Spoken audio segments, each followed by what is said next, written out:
Good afternoon or good evening, depending on where you might be. My name is Kevin Michael Grace, and this is the KMG show for Monday, January the 18th, 2021. Hello to Dawn from Beyond. Thank you for your kind words. Hello, Professor Paul. Music Monday. Yes, I did not put that on the sched on my Twitter feed. That was an oversight, but I will be inaugurating this series today by talking about the life and work of Phil Spector, who died 2 days ago. Before I get into that, I want to pose a question that was posed by the American essayist Albert J. Nock. About a century ago? I've often thought that it would be interesting to write an essay on the question, how do you go about discovering that you are slipping into a dark age? One of the things that characterizes dark ages or millennialism is the widespread belief in fantastic things. And we have all manner of people believing in all manner of fantastic things now. It's not simply a question of QAnon, which I remain resolutely neutral about. If you look at the people on the left, there's clearly a millennial feeling there, that the golden dawn is just over the horizon, that all of the bad people, all of the 75 million bad Trump voters are going to be dealt with in one way or another. Exactly how they plan to pull this off is an interesting question. The inauguration of Joseph Robinette Biden Jr. as President of the United States is scheduled for less than 2 days from now. And there are still some people who are rather ambivalent about that. I should let you all know that, of course, we have been instructed that Joe Biden won the election on November the 3rd, fair and square, that there is absolutely no evidence of cheating, and anyone who maintains to the contrary is a conspiracy theorist who is disseminating misinformation. What would that be? Misinformation and reckoning would be the two words of 2020. Let's go to Vox Day. He writes, it looks like the cat is out of the bag now, thanks to the Major General who commands the District of Columbia National Guard. Happy holiday to Dr. Martin Luther King, and please allow me to say how proud I am of the almost 25,000 National Guardsmen who have come from all 50 states and territories to help support the Secret Service and the police departments with a peaceful transition to military power. Golly. That sure didn't sound like the Biden administration to me. Vox Day comments. Of course, apparently there's a serious problem with the National Guard because it's going to have to be vetted because it's made up of overwhelmingly white males. Boo! And we are told that only 20% of American white males voted for Joe Biden. So there is fear that these National Guardsmen and women might not be loyal to the new president. Let's see. Governor Andrew Cuomo said Monday he had canceled his plans to attend President-elect Joe Biden's inauguration this week and will instead stay in Albany due to security concerns at state capitals around the country. The inauguration is Wednesday. I was planning to go. I'm not going to, Cuomo said during a virtual press briefing, adding, I think my place is to stay in New York State given this possible circumstance. Yes, we hear no end talk of boogaloo riots, and apparently in many states they were looking forward to this, but nothing happened. Just a bunch of reporters looking around saying, where are the boogaloo men? Where are they? Where are they indeed? Yeah. I suppose one could call Vox Day a bitter ender. I mean, there's actually talk of a Chinese invasion of the United States. And I say, dark ages are characterized by people believing in fantastic things. But the problem with laughing all this off is that so many fantastic things have happened in the last 5 years. I suppose the candidacy and election as president of Donald J. Trump is one of them. But the absolutely hysterical reaction to Trump's election, none of this, we lost this one, we'll win the next one. No. Donald Trump was a wholly illegitimate president, not my president. Many people said he was a Putin pawn and the election had been stolen, which is curious, because didn't we learn in 2020 that it's impossible for an American election to be stolen? Isn't that what we learned? And I learned from Vox Day that the rehearsal for the Biden inauguration on Wednesday was canceled again today. They're talking about a virtual inauguration. Strange times. Very strange times we live in. Let's see, Jim Kunstler has not thrown in the towel. His column this morning, The Zeitgeist Wants What the Zeitgeist Wants. And he begins with a quotation from Sun Tzu's The Art of War. Appear weak when you are strong and strong when you are weak.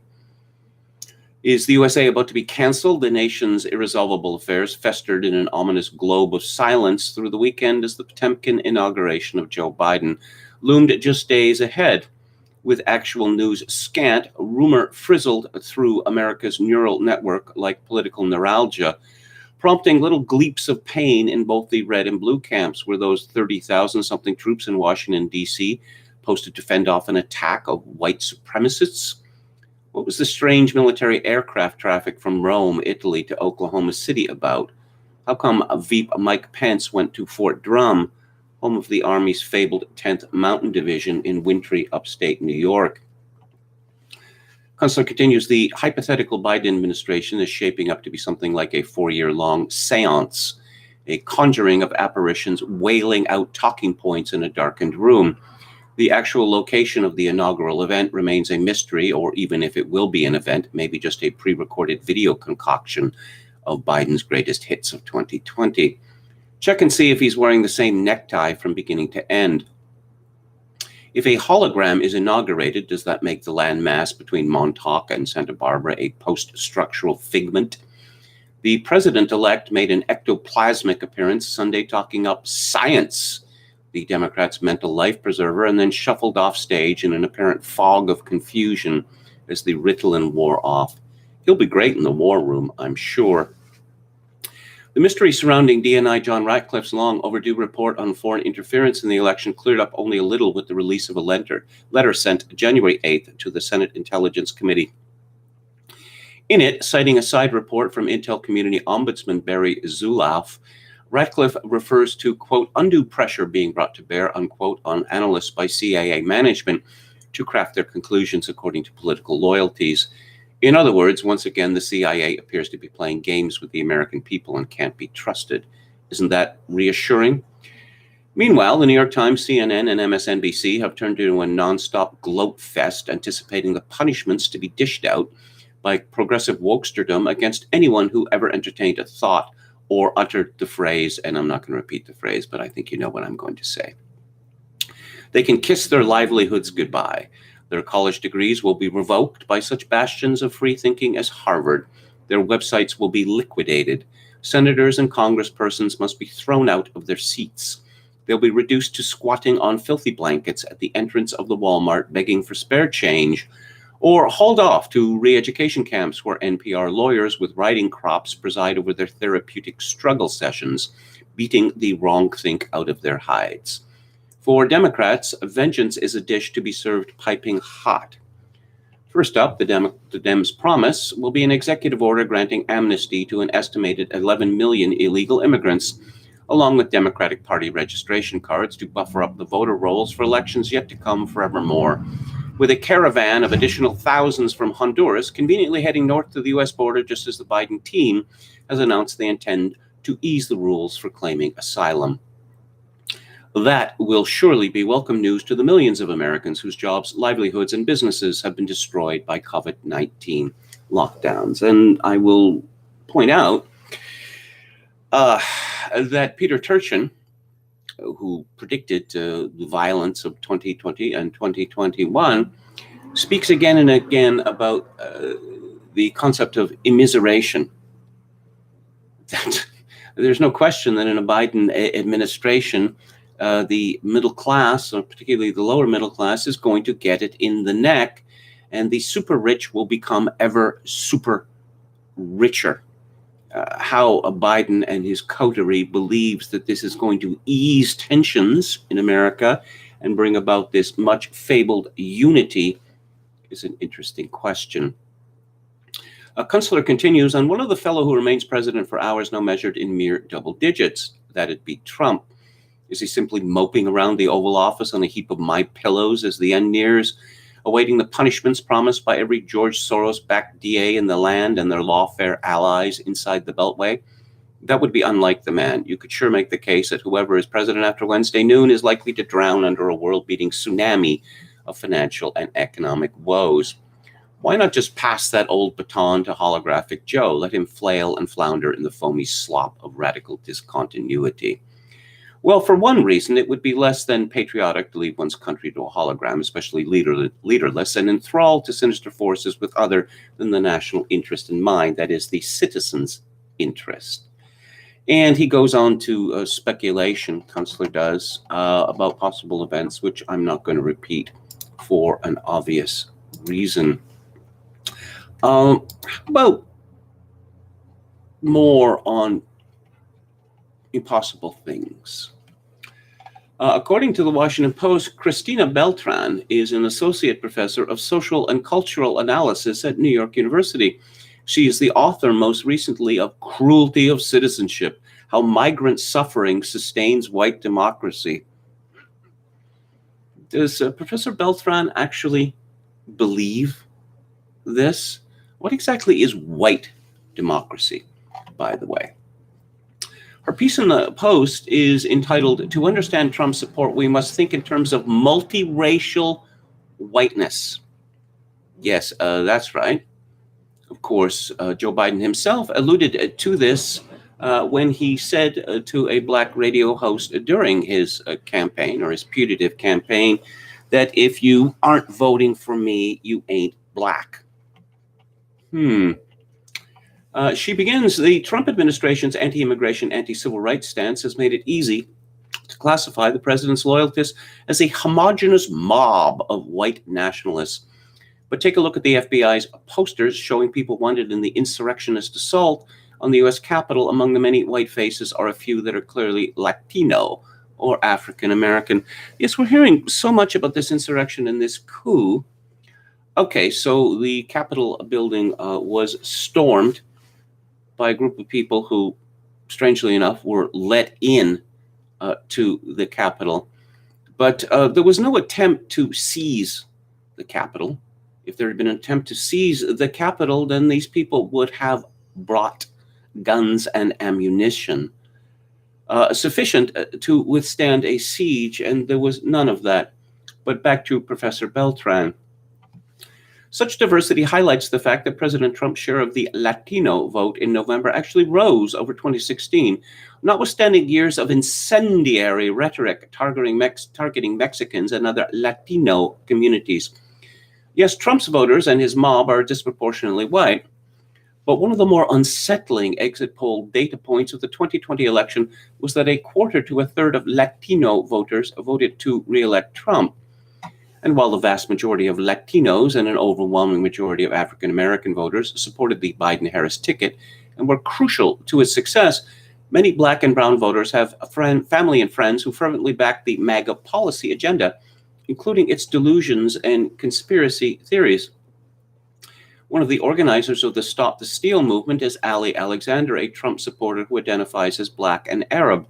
The chairman of the neo-fascist Proud Boys is Enrique Tarrio, a Latino raised in Miami's Little Havana who identifies as Afro-Cuban.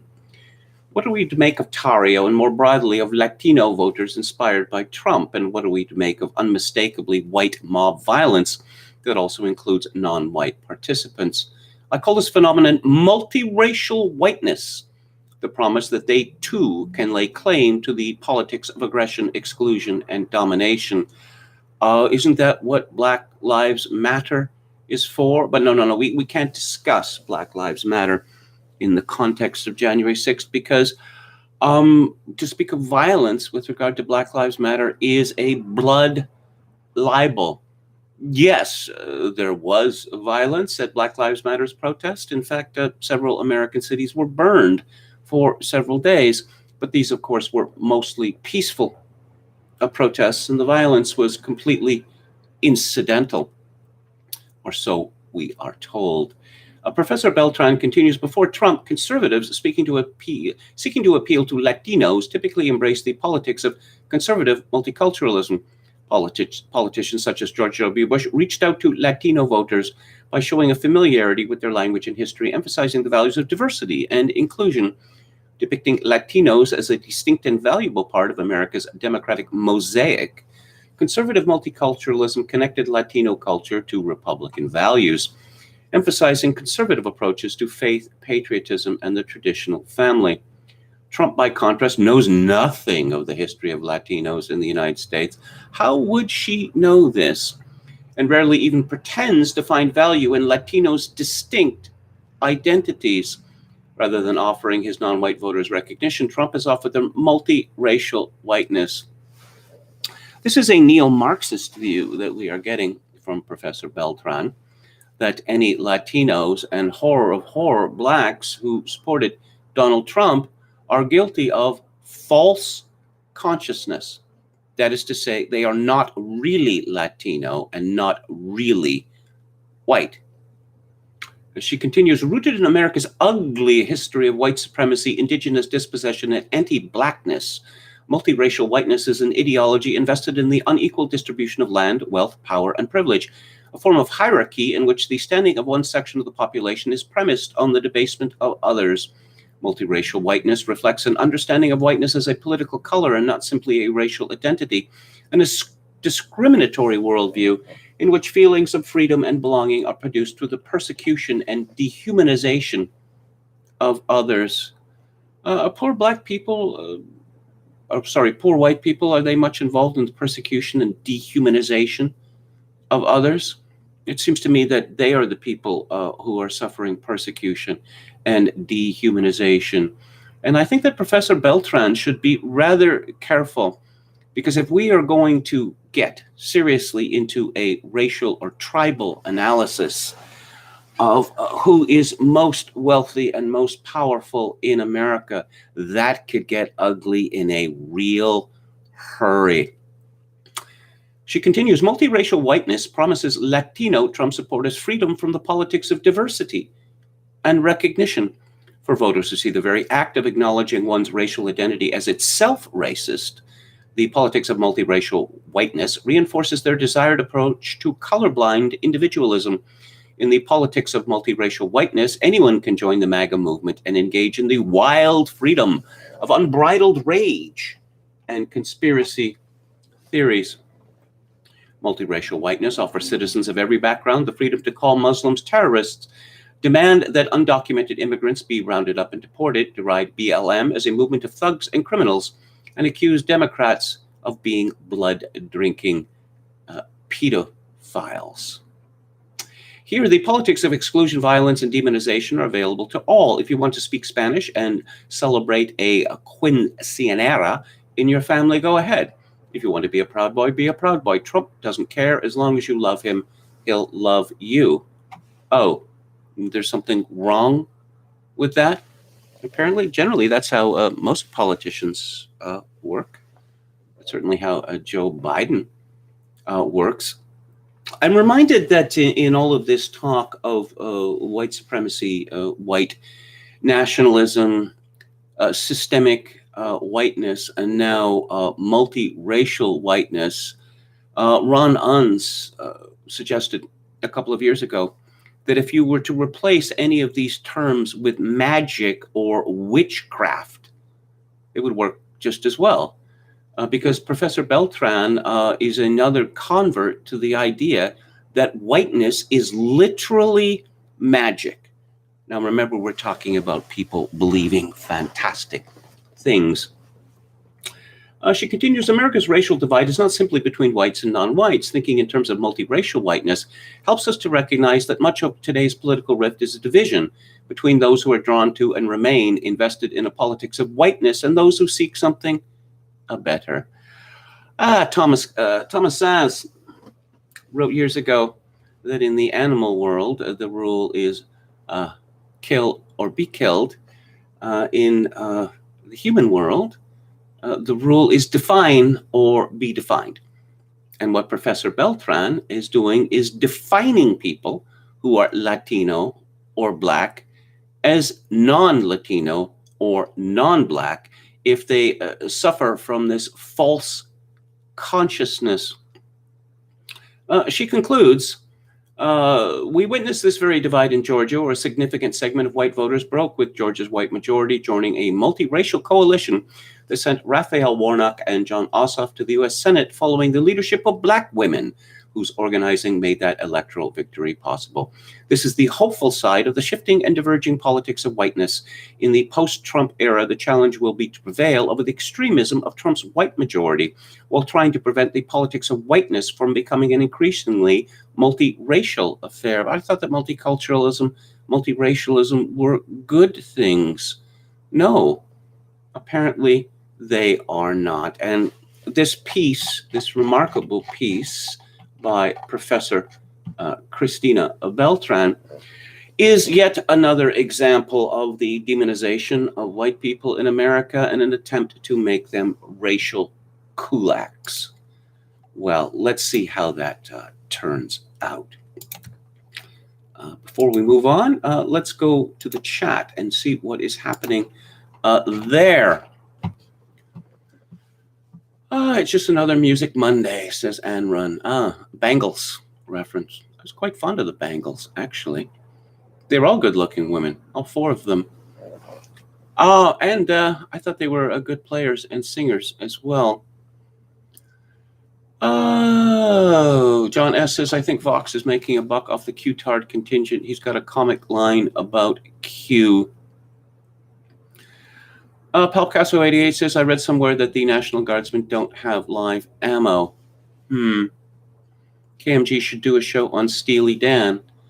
Yeah, I'm quite fond of them, actually. Again, from Palcasso, Vox and Kunstler are like the Japanese soldier stuck in the jungle who didn't get the memo that the war ended. It's possible. It's possible. Buddy says, commanders would be terrified to give guardsmen live ammo. I don't know. There's so many strange stories floating out there that I literally do not know what to believe. Apparently, this impeachment is going forward, but no date for a trial in the Senate, and this trial will almost certainly happen after Trump is no longer president. How can you impeach someone how can you impeach a president who is not the president? But again, we live in fantastic times. Fantastic times.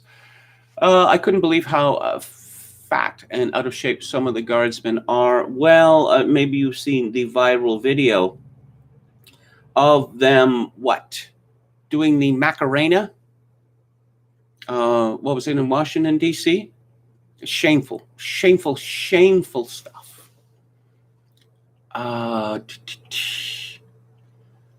Try working on your, progressive stack cred, is Hikmah Warrior's advice to Professor Paul. I have a non-white wife and mixed-race daughter. Does that get me points, asked Dr. Paul. No, I don't think it does, because I think that this is all part of multiracial whiteness, which apparently is the worst thing imaginable. Apparently, white people have an excuse for their wickedness, but non-white people obviously don't have such an excuse. If he's so Cuban, why is there no video which shows him speaking one damn word of Spanish? I don't know who that's a reference to. Is it a reference to the leader of the Proud Boys? Ed McNeck says, does anyone else have a pit in their stomach concerning Inauguration Day? Well, it's going to be lively one way or another. No question about that. It's a piece from the Times of Israel. Trump's horrific legacy. He destroyed the truth in America. Abe Foxman is the former head of the Anti-Defamation League. How is it that Trump destroyed truth in America when we have Twitter and YouTube and Facebook determining what the truth is for us? And anyone who stands outside that consensus is silenced. It seems to me that Trump has not at all destroyed truth, such as it is defined in America. Apparently, his presidency led to a situation where a handful of people in Silicon Valley determine what the truth is and enforce this on the rest of us. Foxman said that it was vital that Trump leave office tarnished, punished for his behavior, punished how, and barred from a future second presidential term. And he pleaded for a return of civility and respect in American discourse. Ho, ho, very satirical. People on the left have been destroying civility for decades, and we were told, screw you if you can't take a joke. This phony gentility is a bad thing. We need to be honest and authentic and speak our own truth. And then the other guy wins, and suddenly we have all of these fans of civility. It's all bogus, all completely bogus. Misinformation. With great words of 2020. It's become sinister in a real hurry. This is from Jose Martinez of Complex. A new study has found that misinformation regarding election fraud has dropped 73% ever since that glorious day when Twitter permanently suspended Donald Trump's account. Is this a news story? Of course, the news all sounds like this now. According to the Washington Post, the research firm Signal Labs made this determination by looking at the number of tweets discussing election fraud after Trump lost his primary means of spreading baseless theories about his defeat to Joe Biden. What was once 2.5 million mentions plummeted to nearly 688,000, subsequently making Twitter just a slightly less volatile medium.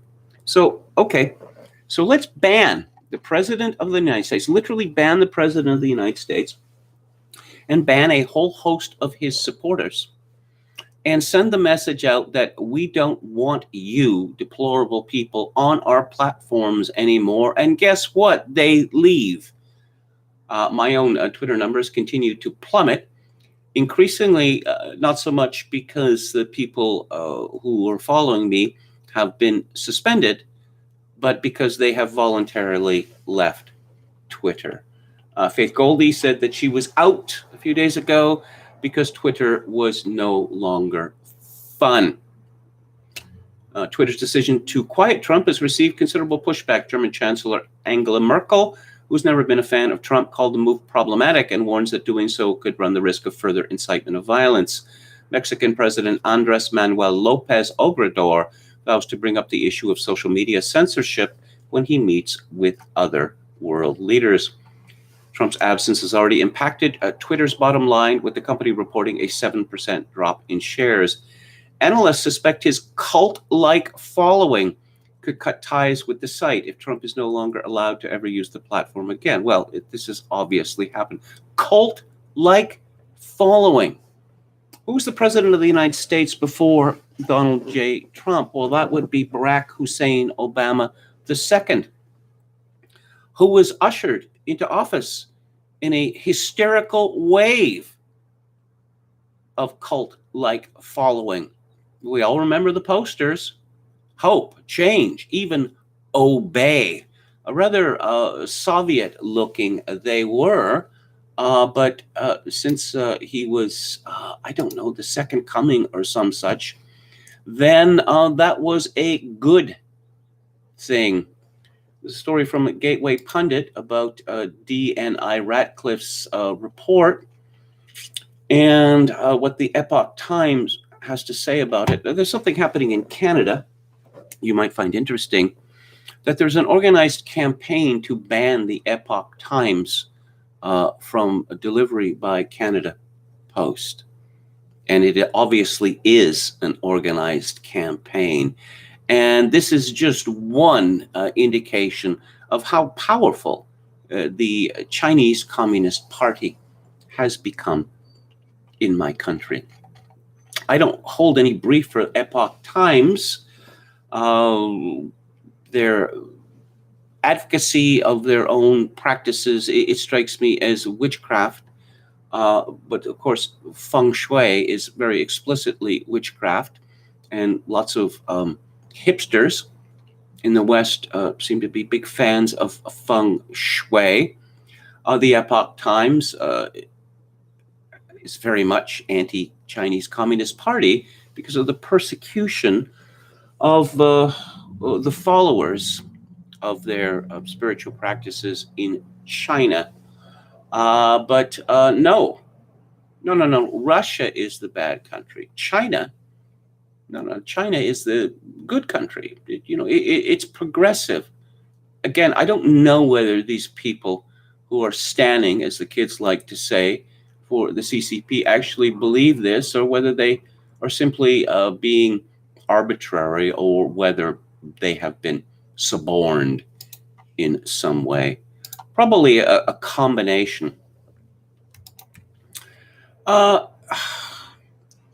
with Bloomberg, yes, Bloomberg for some reason doesn't like it when you copy the URL and then attempt to open that URL from a Microsoft Word file. But yes, you can't stop me, Bloomberg. Harris quits Senate, clearing way for Padilla inaugural update. And something about a fire, a homeless fire. A rehearsal for Wednesday's inauguration was evacuated by security officials Monday morning after a fire broke out near the Capitol, according to the Associated Press. An alert was sent to Capitol Hill staffers telling them not to enter or exit the building and stay away from windows due to an external security threat near a bridge on Interstate 295. An order to shut the perimeter went out on police radio as officials sought to clarify the seriousness of the situation. The Capitol lockdown was lifted before noon and the rehearsal resumed. They sound awfully jumpy, don't they? They sound rather terrified. Yes, Glenn Greenwald was quite disturbed by this story. This is from Christina Lila at the Gateway Pundit. Without offering any evidence whatsoever, Representative Steve Cohen, Democrat of Tennessee, suggested white male service members may be seditionist conspirators. Cohen made the remarks on Monday during an appearance on CNN in response to reports the FBI is vetting 25,000 National Guard troops over fears of an insider attack. According to NBC, U.S. defense officials are worried about an inside attack or threat from Guard members chosen to secure Biden's inauguration. Cohen suggested white males who voted for Trump should be profiled because they may be seditionist conspirators. Representative Cohen, I don't think you want to do this. I don't think you want to walk down that road. Are we going to start profiling everyone for race, for tribe? Is that what you really want, Representative Cohen? He explained the National Guard is some 90 some odd percent male, and only about 20% of white males voted for Biden. There are probably not more of 25% of the people there protecting us that voted for Biden. Yes, racial profiling of white people. I mean, it's obviously necessary because, again, white people have become, well, on the verge of becoming racial kulaks. in the United States. Very strange times, that we live in. Twitter, despite the fact that Jack Dorsey seemed to indicate considerable regret over the banning of President Trump and gave some indication that he was being threatened by his own employees. This is from Cassandra Fairbanks. Project Veritas has released an alarming new video exposing senior Twitter executive Vijaya Gadde, detailing plans to replicate censorship measures around the world. In the first release, Jack Dorsey laid out the roadmap for future political censorship. Quote, "We are focused on one account, real Donald Trump right now, but this is going to be much bigger than just one account. It's going to go on for much longer than just this day, this week, and the next few weeks, and go beyond the inauguration," unquote. The latest release features Gadde, Twitter legal policy and trust and safety lead, saying that we're going to be actually more aggressive in our enforcement beyond de-amplification. Again, a very Soviet word, de-amplification. One of the interesting things is a lot of the work we've been doing over the last week is work that we've built on in other places around the world where we've seen violence unfold as a result of either misleading information or coded rhetoric, such as the coded rhetoric of Trump, which led to him being kicked off the official @POTUS Twitter account, the phrase American Patriots. That's right. Twitter seriously argued that the phrase American Patriots was likely to incite violence. Gadde continued, "A lot of our learnings here in the United States have come from other markets. So in that sense, we do feel like this is our global approach. We need to be very focused on being able to enforce any of these policies or enforcement decisions we make at scale. We decided to escalate our enforcement of the civic integrity policy." Are these people capable of using language that is not sinister? "And use a label that disabled engagements to stop the spread of potentially inflammatory content, which is the content around election interference, election fraud, stealing the election, that type of thing."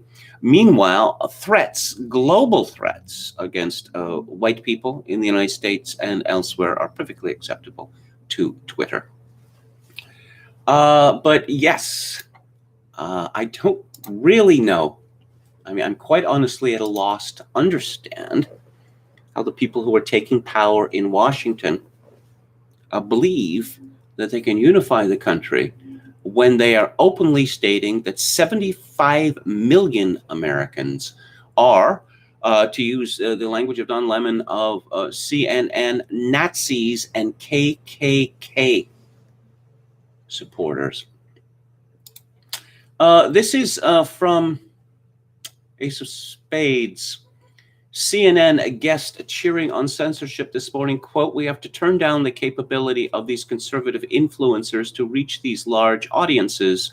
There are people on YouTube, for example, that have a larger audience than daytime CNN." This is Alex Stamos, director of the Stanford Internet Observatory. Okay.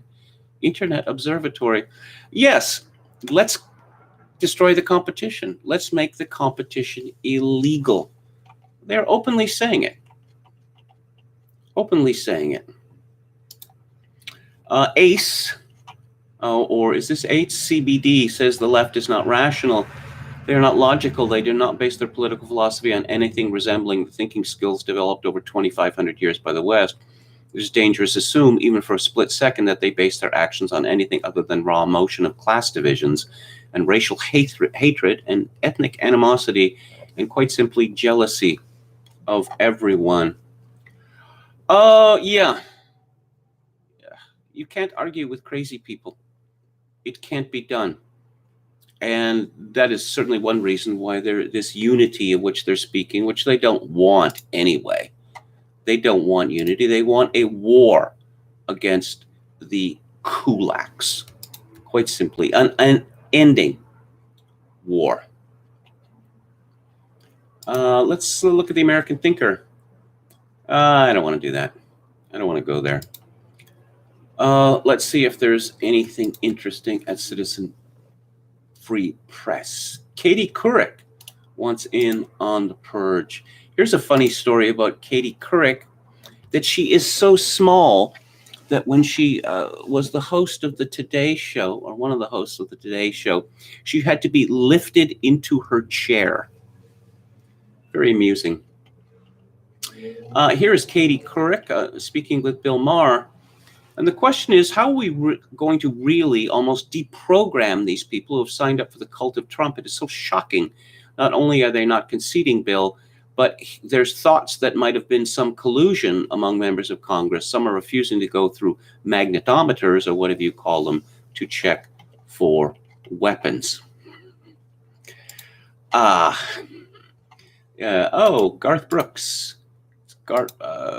He joins celebrity lineup for Joe Biden's Inauguration Day celebration.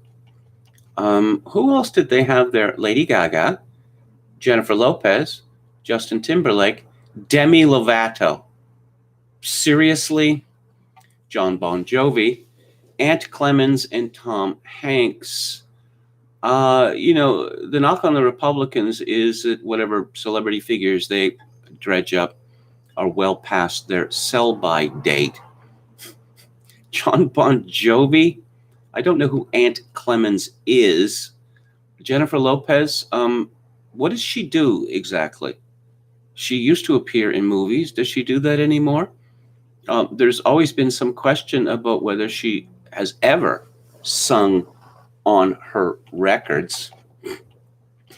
I don't know. Not a very hip gathering for Joe Biden. Trump expected to pardon rapper Lil Wayne. Really? He's not a good example for our children. Not in the slightest. This is from Kane at CFP. First, you have to focus on those violent extremists, and those companies have to be brave in that way. And second, we have to turn down the capability of the conservative influencers to reach these huge audiences. This is Alex Stamos again. And so it's up to the Facebooks and the YouTubes in particular to think about whether or not they want to be effectively cable networks for disinformation. And then we're going to have to figure out the OANN and Newsmax problem. These companies have freedom of speech, but I'm not sure we need Verizon, AT&T, Comcast, and such to be bringing them into the tens of millions of homes. This is, allowing people to seek out information if they really want to, but not pushing it into their faces. I think this is where we're going to have to go. CNN, which is not going to be in airports soon enough, that wasn't pushing information into people's faces. Information. These shows on CNN, MSNBC, and Fox News for that matter, they're not news shows. All the sinister Oliver Darcy chimed in. Just a reminder that neither Verizon, AT&T, nor Comcast have answered any questions about why they beam channels like OAN and Newsmax into millions of homes. Do they have any second thoughts about distributing these channels given their election denialism content? They won't say. It is really hard because what's happening is people are able to seek out the information that makes them feel good. And of course, people on the left never do that. This is what's happening. People have so much choice now. They can choose what their news sources are, which is apparently a bad thing. They can choose what influencers they want to follow, and they can try to seal out anything that helps them question that. Self-awareness level 0. It is commonly observed and is demonstrated by sociological studies that people on the right know far more about left-wing thinking than people on the left know about right-wing thinking, for the reason that this is the ocean in which we swim. There's no escape from it. No escape. Okay, let's take a look at Scott Adams, and I believe he has some things to say about the issue of unity. Give me a second here. Okay. He writes, in a month, Trump will be golfing, and I'll begin 4 years of cheerfully mocking Biden supporters for electing 6 feet of pocket lint as their leader. So far, Biden has refused to halt a divisive impeachment, questioned the loyalty of the troops, sparked an immigration crisis, and surrendered to China via energy policy. He hasn't even started yet. Is it too soon, Scott Adams asks, to impeach Biden for inciting a mass immigration crisis? Worst start for any president. Why is there no Yelp-like service for rating the hoax ratio of each news service? We rate everything else. Seems like we need it. Joel Pollack had tweeted, as Scott Adams noted this morning, once you start evaluating soldiers for political loyalty, you are on your way to creating something like a Revolutionary Guard that protects one party or leader. Democrats are becoming what they think Trump is. Well, we've seen this before in history, that perhaps soon enough in the U.S. military, there will be political commissars. In every division, in every brigade, in every platoon? Is that what's going to happen? I would not be surprised. Oh, not the America of MLK's dream, says Sally Zelikovsky, and why people on the right continue to refer to the Reverend Dr. Martin Luther King Jr. as some sort of authority. He was a very, very bad man. Most of the information that proves this has been sealed by court order, and I believe is supposed to be released in 2027. But of course, a way will be found to delay this once again. As I've long maintained, if there was going to be a Black national holiday in the United States, why not name it for Booker T. Washington and Frederick Douglass? They were both great and good men. No, but they rushed into MLK, and this is only going to become more embarrassing over the years. The thing that MLK said about Jacqueline Kennedy at her husband's funeral is so disgusting. I quail to mention it, and I'm not going to. Don from Beyond says, Central Florida went for an oil change in neighboring town. They made me sit alone outside because I won't wear a mask. Next time I'll stay in my hometown. No mask mandate. Head McNack says, I've met Henry, the president of the Proud Boys in Charlottesville. He didn't strike me as bilingual, very white presenting. Chad Chadson, our valiant moderator, and thank you for your service, says Enrique's whole Proud Boy chapter speaks Spanish.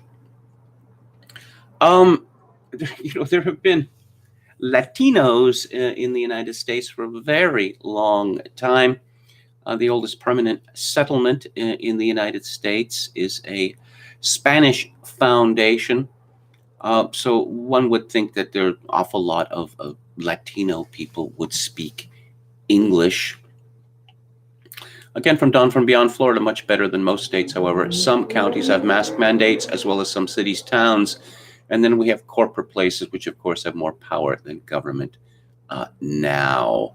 Metal Mike says, hello from Canada. Indeed. Oh, feng shui is just managing energy flows, says Hickman Warrior. No, it is protecting yourself from evil spirits. Evil spirits. In Vancouver, where I spent most of my life, people began to be appalled in the 1970s and into the 1980s because trees were being chopped down on residential properties. And this was a big mystery. What, these people, these newcomers, don't like trees? Well, it turns out they're afraid of trees because evil spirits dwell there. I don't know. It seemed to be very difficult to live together with people who believe in evil spirits. The Western tradition is rather different. As Martin Luther said in a famous translation, the Prince of Darkness, grim, we tremble not for him. That is from A Mighty Fortress is Our God. Jonathan Pohl says lots of ethno-racial groups received the same legal status as kulaks in the USSR during the 1940s, including Germans, Chechens, Crimean Tatars, Kalmyks, Karachays, and Meskhetian Turks. Robert Conquest wrote a book about this. I believe it went through several editions or several titles. Stalin, Destroyer of Nations, something like that. I read it many years ago. One Nation Under the Pause says, Steve. I can't stand Bill Maher, says Mr. Chuck the Buck Norris. I will give Bill Maher some credit for allowing opinions on his show, which you're not going to find in the pause sector. Oh, yeah. Let's see. Who else is a supporter of Joe Biden? Countercurrents tweets, Richard Spencer in the Financial Times, Trump brought out the worst aspects in me. That's not what I want to be remembered for. I recognized the toxicity of right-wing populism and didn't want America to go further down that road. I'm sorry, I think I've got something caught in my eye. Show us on the doll where Trump hurt you, Richard Spencer. Even Richard Spencer thinks the right has gone too far, according to an interview with the Financial Times. Oh, yes. Trump was, he's still on Twitter, curiously enough. I'm not going to speculate as to why that might be. Let's talk about we have a war against racial kulaks, and we also have a war against lockdown skeptics, which is getting pretty ugly. This is from James Dellingpole at Breitbart. Actor turned political activist Lawrence Fox has got himself a mask exempt badge off Amazon. This has earned him a very unparliamentary rebuke from an obscure but clearly ambitious conservative MP called Simon Hoare. I hadn't realized that being a first-class, ocean-going, chateau-bottled, nuclear-powered prick was an exemption from wearing a mask. What a selfish, loathsome tool this man is. Is this more evidence of the much heralded return to civility? Is that what counts as civility these days? Oh, let's find out more about Simon Hoare. I just had this feeling that he was a lifelong hack and PR spiv, and I'm rarely surprised in this sort of matter. He was educated at Greyfriars, Oxford, where he gained a BA degree in modern history. He worked at the Conservative Central Office before becoming the personal assistant to the Conservative leader of Kingston upon Thames, London Borough Council. He has worked as a political officer at the Bow Group. He was a member of the Tory Reform Group. He began his public relations career in the 1990s when he joined Charles Barker. Following that, he worked as head of property at Ketchum, an account director at PPS Group, and as an external affairs director at the Environmental Services Association. Following this, Hoare began his own public relations and lobbying company, Community Connect, of which he was managing director. I believe very strongly that when we see PR spivs offering their opinions in newspapers, they must be required to not only list their own clients, but to list their firm's clients, because this is obviously so rife for conflicts of interest, but apparently we love PR spivs now. These are people who are literally paid to lie for a living. Dellingpole continues, looking at Hoare's profile picture, I can see why he might be worried about Chinese coronavirus. My friendly advice is that if he were to lose a little weight, eat more healthily and take more exercise, it might help his immune system and remove him from a potential at-risk category. He also needs to work on his intemperate tweets. Not only are they bad for the blood pressure, they don't do much to dispel the increasingly widespread impression that our elected representatives are arrogant, bullying tosspots with zero gravitas, intelligence, or decorum. First class, ocean-going, chateau-bottled, nuclear prick. Is that really an appropriate phrase for an elected politician to use to describe someone who has done something perfectly within his rights and the law? Fox may have very good reasons why he is mask exempt, and under the terms of the Disability Act, he is not obliged to disclose them publicly. Selfish, loathsome tool. This is nasty bullying. It's of a piece with the similarly vicious personal attacks conducted by another obscure but ambitious Conservative MP, one Neil O'Brien, another hack, against the skeptical cartoonist Bob Moran, and also against the free speech campaigner and creator of the Lockdown Skeptics website, Toby Young. Young has produced a measured rebuttal, too measured in my view, to O'Brien's criticisms of lockdown skeptics. Yesterday, I was attacked on Twitter again by the Conservative MP Neil O'Brien. It's becoming a daily occurrence. This one involved an obsessive degree of offense archaeology. He even listened to last week's London Calling podcast, carefully noting down any deviations from COVID orthodoxy. Radio host Julia Hartley Brewer had the temerity to ask him why he was trolling people on Twitter instead of looking after his constituents, at which point he immediately started attacking her. All, it seems, to demonstrate his unwavering loyalty to Tory High Command and their forever lockdown policy. As one regular contributor to Lockdown Skeptics observed, whatever the era, whatever the epoch, it seems that the Neil O'Briens of this world are forever destined to be the first sent into battle. Stolid, inert, expendable, the mediocre soldier sacrificed in order that the strength of the enemy's defenses might be tested.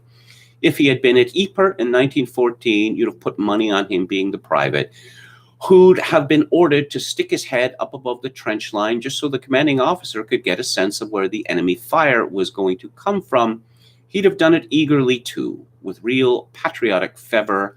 How high, sir, how high? I think that regular contributor is right. There's a heroic backbench MP, possibly mythical, who exists in the public imagination, whose job it is to hold the government to account without fear or favor. Even if it means denying himself promotion, he would rather speak the truth on behalf of his constituents rather than grovel and abase himself and lie in order to secure the baubles of acceptance and promotion. Neil O'Brien and Simon Hoare are the very opposite of that heroic backbench MC.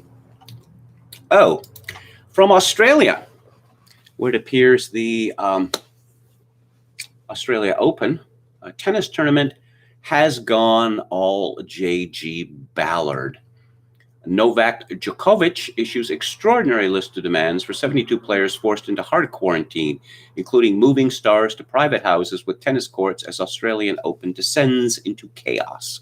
This is from the Daily Mail. The number of players confined to the rooms has swelled to 72 on Sunday night, and Novak Djokovic has called for Tennis Australia to fill a list of requirements. The world number one wants decent food and fitness and training materials in all rooms. He wants players to be placed in private houses with a tennis court to train on. Anger mounting from players no longer able to train for allotted 5 hours a day amid growing criticism of Victoria's decision to fly in 1,200 players and officials. Yes, I suppose they could have canceled the Australian Open, but then what? TV networks would lose money. Instead, they have decided to oversee, if that is the right word, this farce here. And the Daily Mail has graced us with a portrait of Kazakh world number 28, Yulia Putintseva. A very good-looking woman, I must say. Australia's international borders have been closed since March 20th, when the nation took swift action to stop coronavirus from seeping into the country. All entrants who must be Australian citizens or foreigners with special exemption visas must enter 14 days of mandatory hotel quarantine with COVID tests on day 2 and 11. The tennis stars must do the same, but they were told they would be allowed out for 5 hours a day to practice on isolated courts. But stars from around the world were robbed of any real chance of success at the Australian Open after positive COVID tests on 3 charter flights into Melbourne. Instead of practicing on court 4 or 5 hours a day like their competitors, players such as Angelique Kerber and Kei Nishikori cannot leave their rooms. Veteran Uruguayan player Pablo Cuevas filmed himself hitting a tennis ball against a mattress pressed against his hotel wall in a desperate bid to keep his touch. Now, Djokovic, I believe, he's already had COVID-19. And of course, this brings up the obvious question. If this virus is so dangerous and so many of these athletes have had it, why are they not stacked up like cord would. There is a predictable backlash against the world number one tennis player because he's being selfish, etc., etc. Well, you know, again, why didn't they just cancel it? Why didn't they just cancel it if they're just so committed to zero COVID? I guess they want it both ways. And I don't know. It doesn't really look like they're going to get away with it. But I wanted to talk about someone called Bruce Arthur. Now, you have heard my fulminations against Canadian journalism and Canadian journalists. And Bruce Arthur bids fair to being the most disgusting member of the Canadian media. I don't know whether there's anyone close to him. Last week I talked about a MPP, Ontario MPP, called Roman Baber, a immigrant from Israel, who protested against lockdown. And just such a bad person, a wicked person, inexcusable. Bruce Arthur, who was formerly a jock sniffer, a professional jock sniffer, who are the worst, the very worst. He begins his column, "Good for Dog Ford, faiths with someone from his own party, spreading pandemic misinformation like a dog with a bowel issue across a carpet." Wow. It's pretty close to eliminationist language there, isn't it? Anyone who disagrees with Bruce Arthur about COVID is akin to a diuretic dog. That's what we get from our media. But Ford did not hesitate. Roman Baber, MPP for York Centre, was not only expelled from caucus, but forbidden from running for the Progressive Conservative Party again. In a pandemic parlance, they washed their hands. It was the right thing to do. Which leaves us with the implications of Baber's mistake-ridden open letter. It was the kind of thing you'd read on a badly cherry-picked blog, claiming to have all the answers to a global emergency. Unlike our medical officers who claim to have all the answers to a global emergency, despite the fact that their lockdowns don't work, that they keep locking people down and then they let them out again, and guess what? Case numbers rise. Because if you're going to force people into close contact with other people, you are going to get more COVID cases. Bruce Arthur continues, and it was wrong. Beyond details like how to spell Princess Margaret and unnecessary capitalizations, do you really want to get into orthographical errors in today's media, Bruce Arthur? I don't think so. Baber got COVID-19's death rate wrong. He expressed rates as percentages, which meant they were off by a factor of 100 while citing an old CDC paper from March.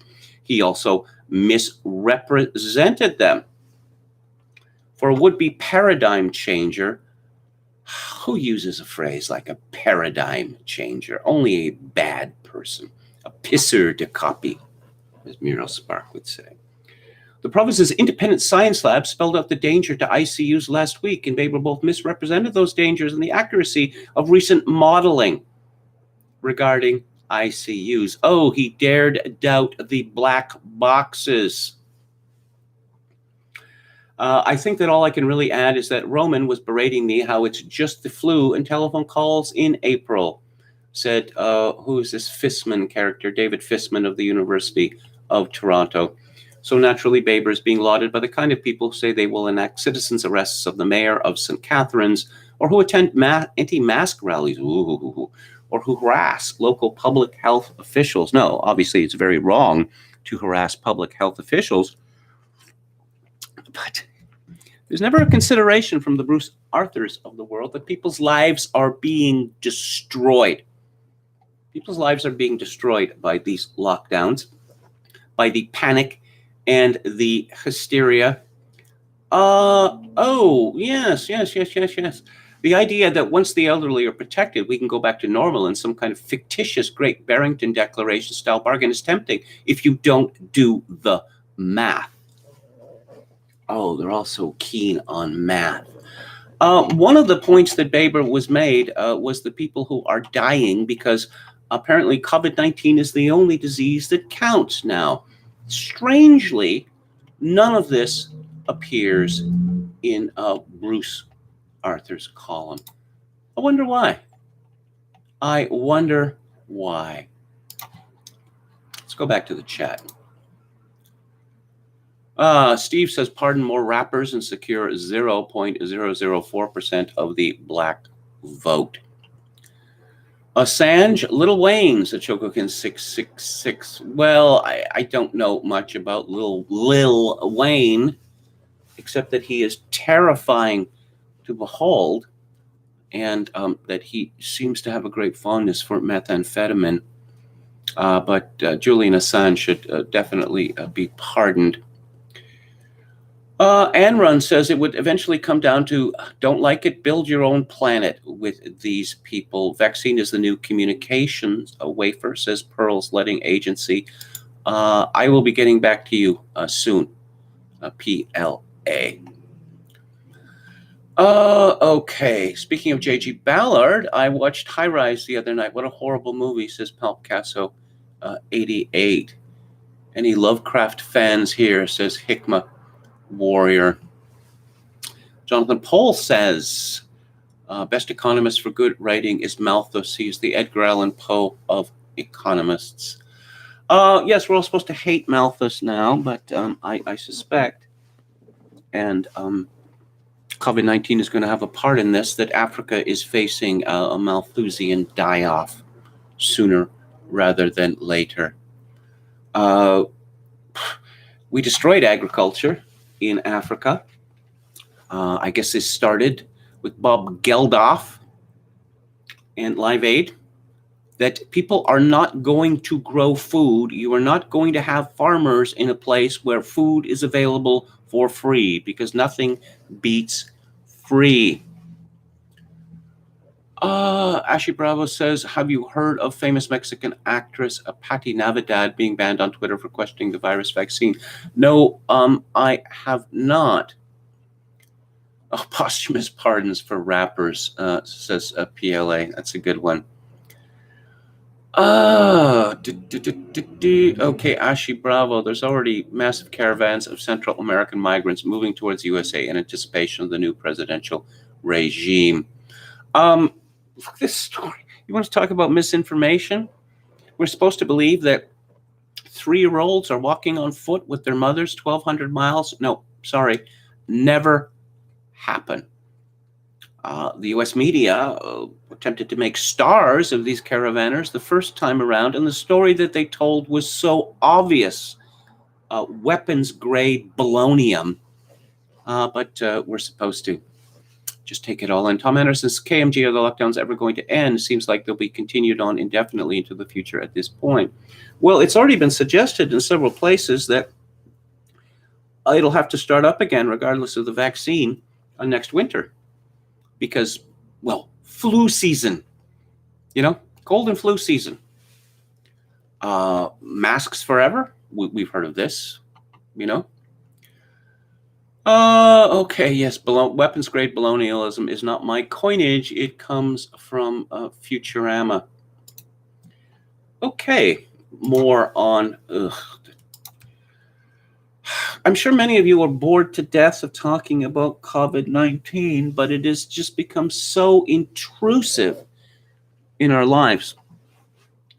Is there any aspect of our life which has not been touched by this dire so-called emergency? Connor Chaplin at Lockdown Skeptics reports the Sunday Times writes that the UK is set to copy countries such as New Zealand and introduce mandatory hotel quarantine for all arrivals into the country, replacing what has hitherto been a requirement only to go home directly and self-isolate there. Well, this is the total destruction of the tourist business, is it not? Because it's my understanding that these people who come have to pay for their own quarantine, and obviously there are few people who are capable of doing that. Last week, officials were ordered to study New Zealand's policy of directed isolation, where everyone arriving is charged for a stay at an airport hotel and forced to remain in isolation for 2 weeks. In Australia, it is between 14 and 24 days, with travelers charged between £1,500 and £2,500. The UK government is only considering a system where visitors pay the costs themselves. Civil servants will also examine how to emulate a scheme in Poland, where those told to isolate are subject to enhanced monitoring. Yes, I hear that Chancellor Merkel is planning on concentration camps in Germany for people who flout masking rules and the like. Sunday morning's edition of The Big Questions, the BBC's ethical, moral, and religious discussion show, which has returned in a socially distanced format, featured two prominent lockdown skeptics, Lord Jonathan Sumption and Dr. John Lee. It was noteworthy for having been one of the first instances of a broadcast debate on lockdowns with participants physically present, although not the audience. And this is hosted by a man called Nicky Campbell. Okay, Nick, perhaps. Nicky? No, I don't think so. What's wrong with Nicholas, by the way? In any event, much was made afterwards of Lord Sumption's remarks about the value of life. He made the common sense observation near the top of the program that we should attribute less value to the life of an older person than a younger one, and made reference to the familiar concept of quality-adjusted life years, or QALYs, used by health services worldwide. He said, all lives are not of equal value because the older you are, the less life you have. He then faced repeated rebukes from other panelists, including from Deborah Jones, a sufferer from stage 4 bowel cancer, who claimed Sumption had essentially declared that her own life was worthless. No, it's not all about you, Deborah James. Are we expected to believe that these people don't know that medical services are rationed for many reasons, one of them being the age of the patient? My own mother was going to have heart bypass surgery, about a couple of years before she died at the age of, I think, 81. And it was decided that no, they were not going to give her this operation because she had shortly before that time had a partial lung removal. I'm the person who you say their life is not valuable, she said, at which point Lord Sumption interrupted her. I didn't say it wasn't valuable. I said it was less value. She then responded, who are you to put a value on life? In my view, and I think in view of the many other people, all life is sacred, and I don't think that you should make these judgment calls. All life is sacred. Oh, this from one of the abortion capitals of the world. A torrent of pearl clutching followed on social media, with a stream of Twitter users sharing edited excerpts from the program and condemning Sumption as a fascist or eugenicist. Even the Daily Mail ran a piece claiming former Supreme Court Judge Lord Sumption today told a stage 4 bowel cancer sufferer that her life was less valuable than others. It was Enoch Powell, when he was Minister of Health in Britain in the 1950s, who came to the dreadful conclusion that the NHS budget could be 100% of the British budget if they let it, because the demands on medical services are almost infinite. Let's see, Connor Chaplin continues. He did say that, but Sumption was nonetheless misunderstood. The concept of qualities has been developed so we can make value judgments when facing difficult medical choices in a way which doesn't commit the cardinal sin Lord Sumption was accused of, namely making a subjective judgment about how much value to place on a person's life. Instead, it attaches a value to a unit of a person's life, a year, and then adjusts that value according to the quality of life that they will have during that year. It doesn't take into account what sort of person they are, their values, what they do with their time, etc. So he didn't say Deborah James's life was less valuable in the judgmental sense he was accused of. Rather, he was saying it was only less valuable than, say, a healthy young person because she won't live as long and her quality of life during her remaining time won't be very high. The fact that Lord Sumption's remarks were greeted with such shock both on the program and afterwards, is due to people's ignorance of health economics. They are apparently unaware that health economists make these sort of calculations all the time, as do the heads of intensive care units in hospitals when they triage a patient. Indeed, the people answering emergency calls make these life and death decisions on an hourly basis, dispatching ambulances to some callers, but not to others.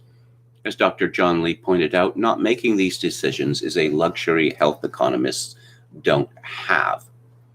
Oh, and let's talk now about our frontline heroes. 1 in 6 patients have been infected in hospital, according to David Rose and Laura Dodsworth in today's Daily Mail. More than 25,000 patients have caught coronavirus in hospital since the second wave of the pandemic began in September. Now, this is significant because, going back to February and March, we knew nothing about the disease, or very little. Well, that's certainly not true in September. So the fact that more than 25,000 patients have caught a coronavirus in English hospitals since the second wave of the pandemic began in September suggests to me that these frontline heroes are perhaps not so heroic. Perhaps they are, incompetent. 1 in 6 COVID-19 patients in NHS hospitals in England were infected while being treated for other conditions, according to Internal Health Service figures. An intensive care consultant in the Midlands said that he took a snapshot of all the patients in his unit on one day last month and found that 40% of them had been infected in hospital. A specialist COVID nurse treating people at home said many of her patients had contracted the virus at hospital and were readmitted when their conditions worsened. The nosocomial nature of the disease has been a cause for concern since the start, with such experts as Dr. John Ioannidis making the point as early as March 2020. Yes, but we see that another lockdown skeptic appeared on the BBC on the Andrew Marr show. I just think that it's inevitable, despite the despicable efforts of people like Bruce Arthur. You told us we were going to flatten the curve. You told us, there was going to be a timeout here. You told us that masks would work. You told us that social distancing would work. You told us that hand washing would work. Now you're telling us that vaccines will work.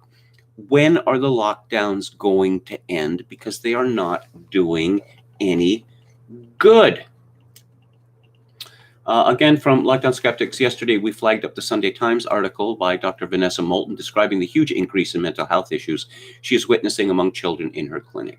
Sadly, news of the mounting impact of lockdowns on children come thick and fast.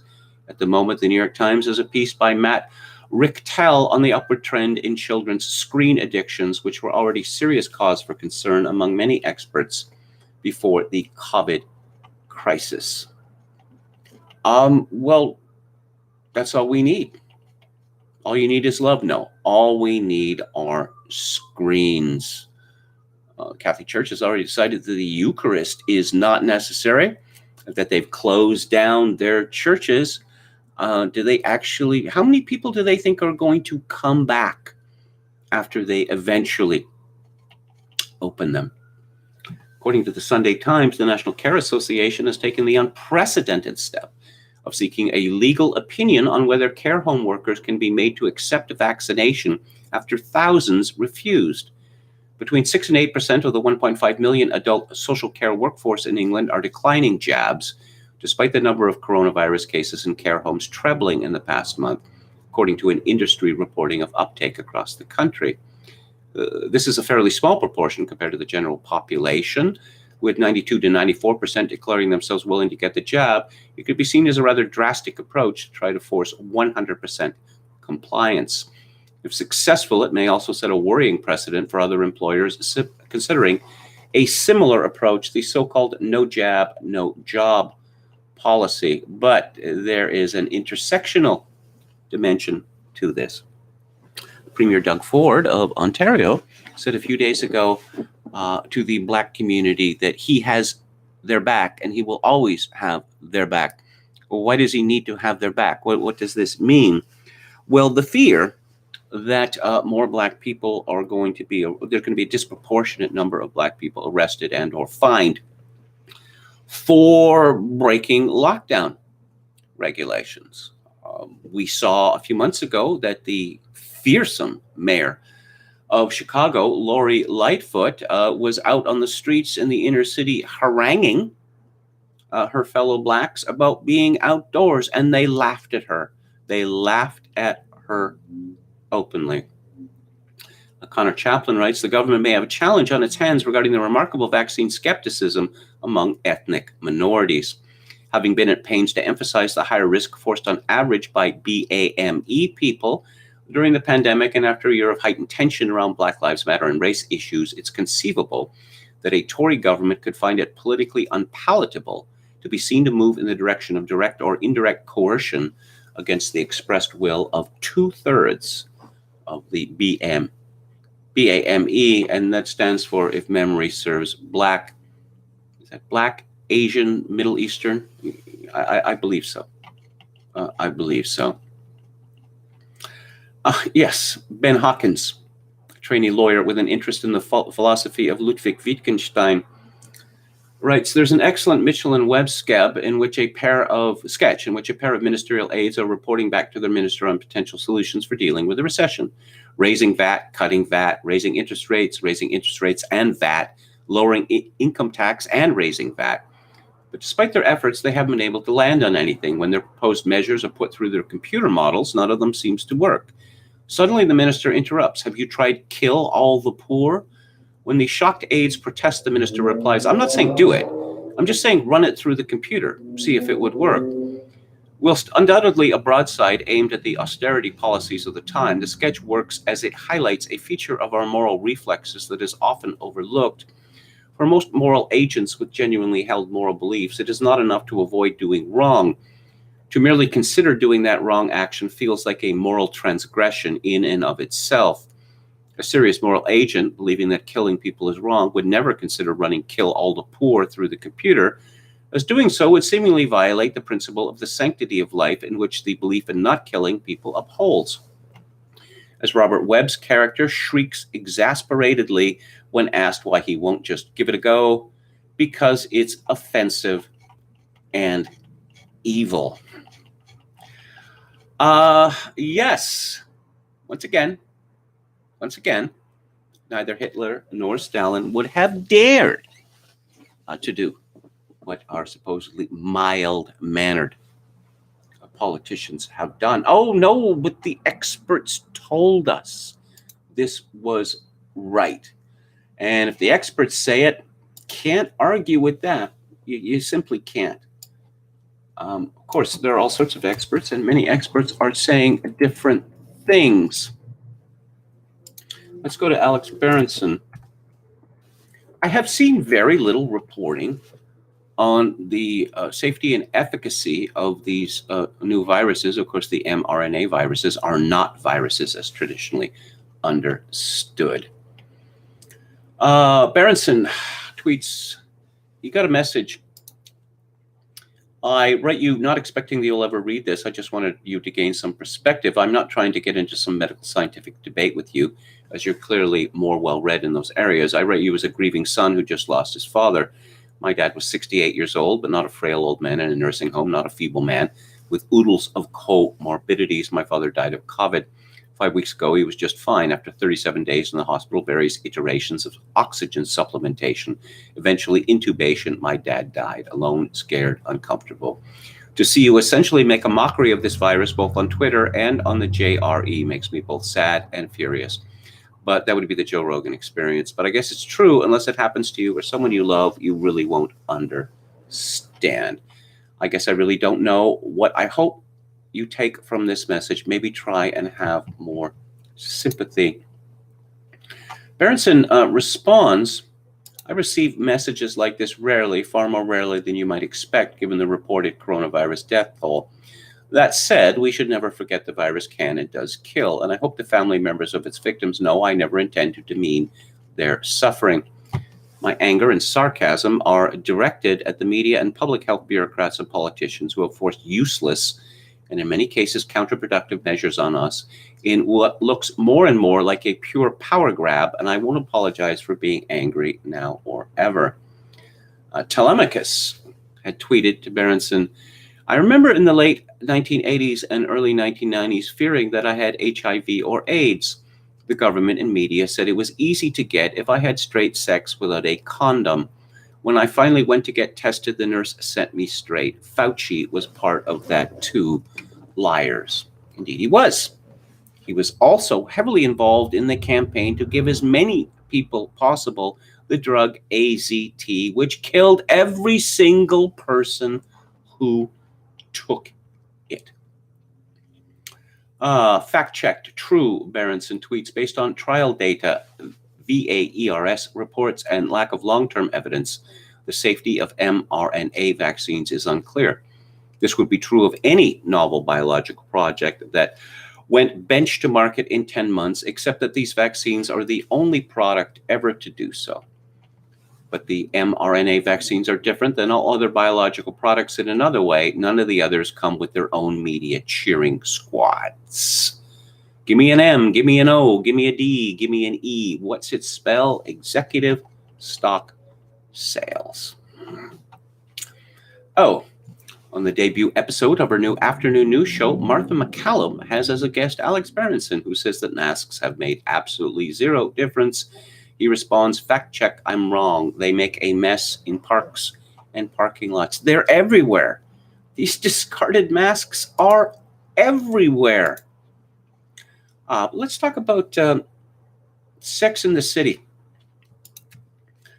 It's being revived, strangely enough. This was a show which originally debuted in 1998, and the first run on HBO ended in 2004. It was created by a fellow called Darren Star, and Darren Star is a male homosexual. And the work of Darren Star, like the work of Edward Albee and others, it's only explicable if you, in Edward Albee, when you see a married couple, no, think of two men together. With Sex in the City, don't think about it as four single women. Consider them as four homosexual males, and then it all makes sense. Okay, so this show, I don't know that I ever watched an entire episode. An old girlfriend of mine was fond of it, so I saw bits of it. It's female wish fulfillment. These women are not attractive. Well, Kim Cattrall was. She's also a decent actress. Sarah Jessica Parker is not attractive at all, despite the great amount of plastic surgery that she has had. She first came to notice in a show called Square Pegs, which was set in a high school, I believe. Sarah Jessica Parker, I've enjoyed her in some films. David Mamet's State and Maine, Making Mr. Right, LA Story. She's good at playing an idiot, to put it bluntly. But the show is back now, and it's going to be a little bit different because Kim Cattrall, who apparently does not get on with Sarah Jessica Parker, has refused to take part in it, despite the fact that she obviously would have been offered a considerable amount of money to do so. According to Harper's Bazaar, since it's been confirmed that a Sex and the City revival is on the way, rumors regarding the show's castings and plot lines have been bubbling. One thing that's clear is the show will be much more diverse this time. Yeah! With producers ensuring it is better connected to the real world. I'm sorry, there's not four group of white female friends in New York City anymore. That's not part of the real world. Both the classic series and the follow-up movies were heavily criticized for being maddeningly white. And the second movie was deemed as particularly offensive to Muslims. No, I think it was particularly offensive to moviegoers. The best description I saw of the second Sex and the City movie, which is set in Dubai, Who goes to Dubai? Why would people go to Dubai? That watching this movie, the reviewer said something like, having watched this movie, I now know what it would be like to be pelted to death with scented candles. Many people have said that the franchise will need to update its race and sexual politics to remain in touch with the current climate. Oh, rumors suggest that Caitlyn Jenner is also set for a cameo role. The 71-year-old has a wealth of experience in front of the camera and has become an advocate of the transgender community since her gender transition in 2015. Caitlyn has been a media figure in one way or another for going on 50 years. She's really perfect for an appearance, said an insider. They want new faces for the show, but they want people viewers actually know and care about too. Okay. And what does the Daily Mail have for us in that regard?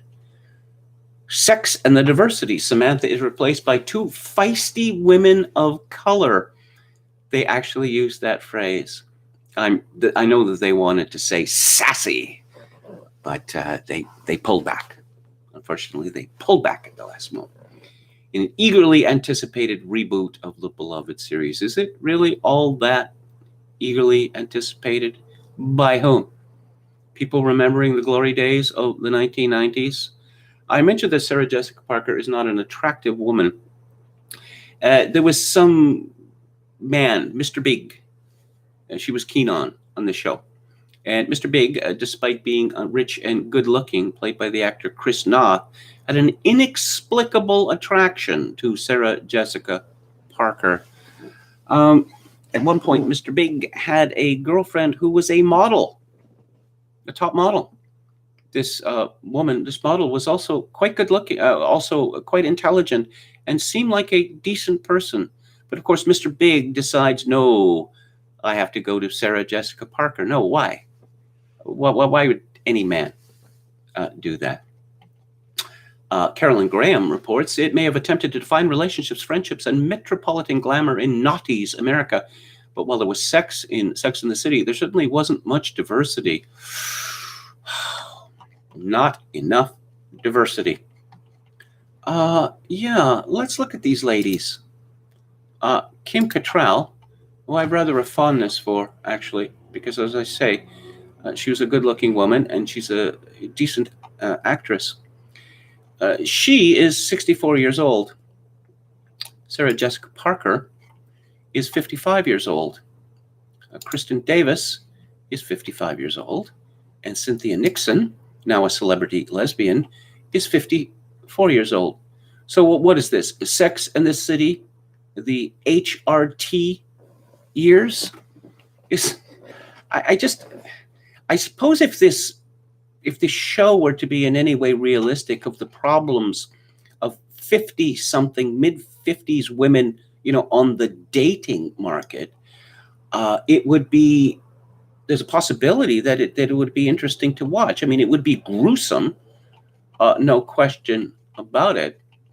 There's a very good part in Tom Wolfe's novel, A Man in Full, where the wife, the discarded wife of the Atlanta real estate developer who is at the center of the novel, we learn in excruciating detail all of the things that this poor woman must do in order to remain somewhat presentable for the dating market, including workouts run by a sadistic Turkish immigrant, which just sound absolutely appalling.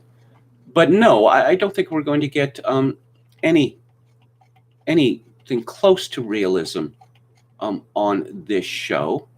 And it's just a nostalgia exercise. I mean, what else could it be? Cattrall was a great 80s B-movie sex pot, says Halper. Was she in that movie about the dummies? About department store dummies? I forget. Octopus Knight says Sarah Michelle Gellar is another very plain woman in a leading role who the viewer is supposed to believe is of above average attractiveness. I think that Sarah Michelle Gellar is actually attractive. That I suppose the best thing that I saw her in was a video by the San Diego band Stone Temple Pilots. What was it called? Sad Girl or something like that. I believe that this movie highlights her at her most attractive. Sour Girl was called, from 2000, which won the MTV Video Music Award for Best Cinematography. Isn't James Spade in that movie? Yeah, I think so. Jaakko Raipala, our Finnish friend, says 1990s Sex and the City is deeply problematic in terms of alphabet people diversity. The ladies only had gay friends with no trans friends, poly friends, pansexual friends, so conservative. I saw a bit of an episode where the Cynthia Nixon character, I suppose presaging what happened in her real life, she starts hanging out with lesbians and she thinks that this is great, because, there's no competition with these women over men. And it's put to her bluntly in words I will not repeat on this show, that she had better start doing something or bugger off. Okay. Because, lesbianism is a sexual identity which requires certain sexual things.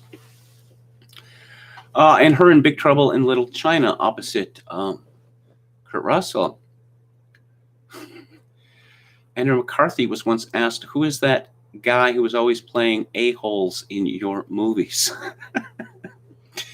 I wondered about that guy because he seemed to be, right on the tip of stardom, in the 1980s, and that he just kind of disappeared. Did he have a drinking problem or something like that? I always found him really too precious.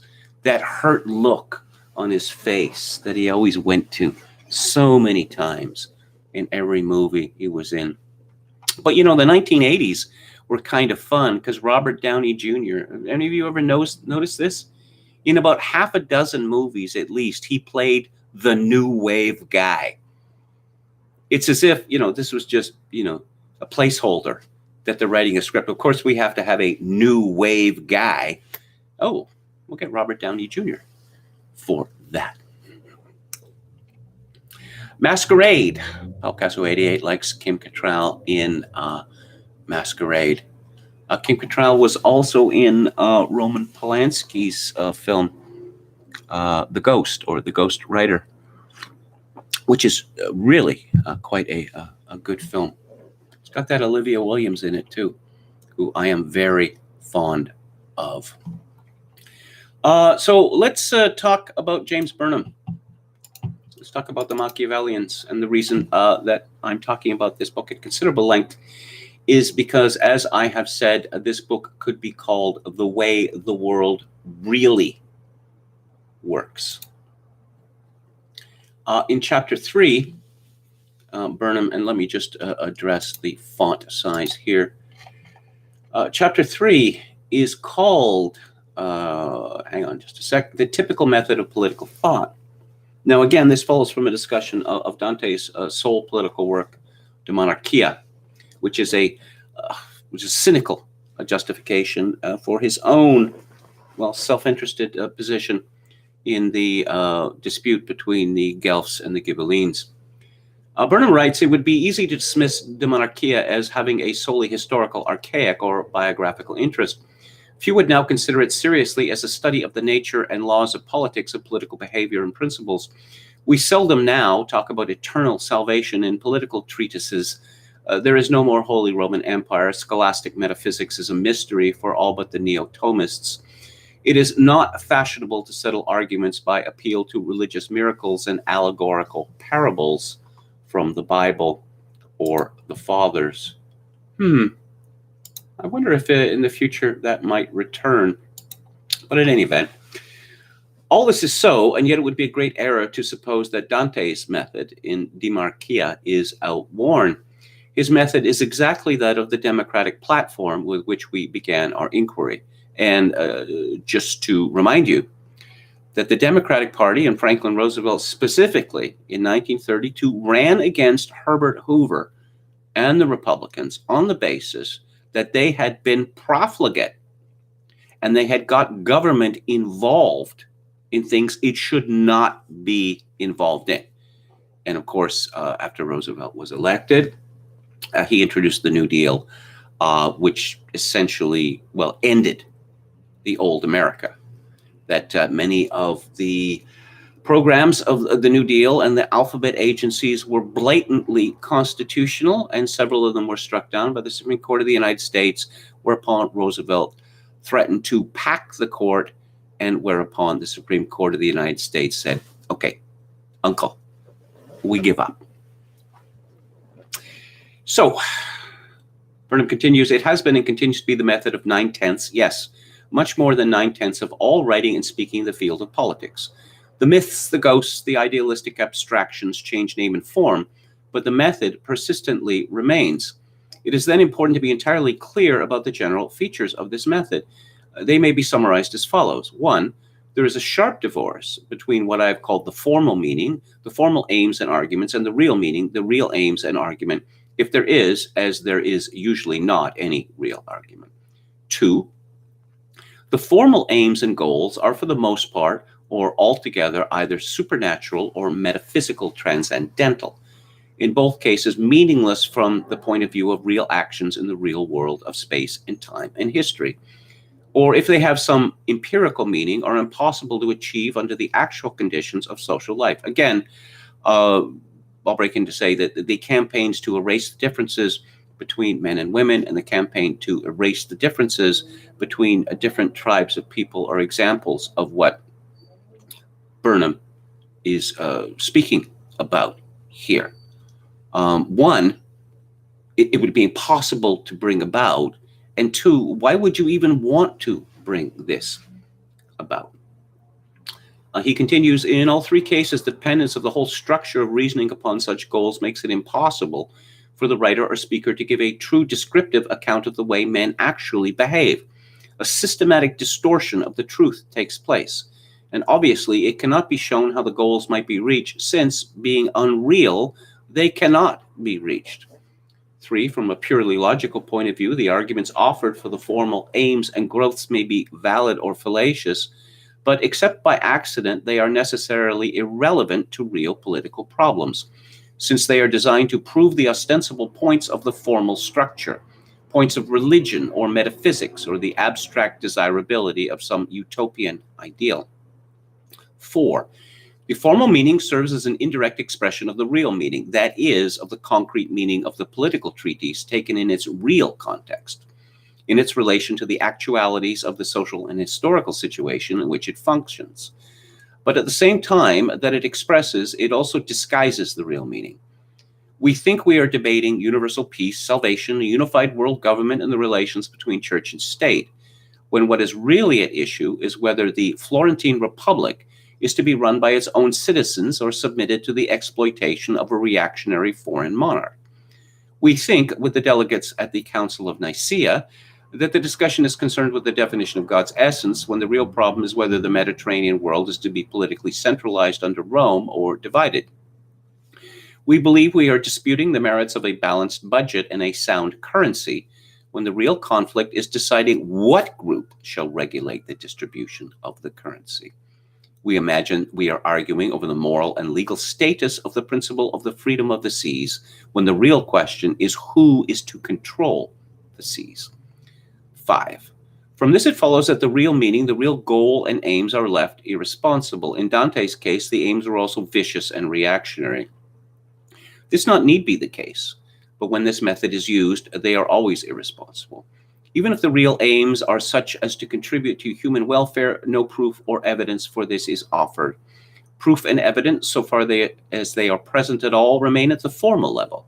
The real aims are accepted, even if right, for the wrong reasons. The high-minded words of the formal meaning serve only to arouse passion and prejudice and sentimentality in favor of the disguised real aims. This method, whose intellectual consequence is merely to confuse and hide, can teach us nothing of the truth, can in no way help us to solve the problems of our political life.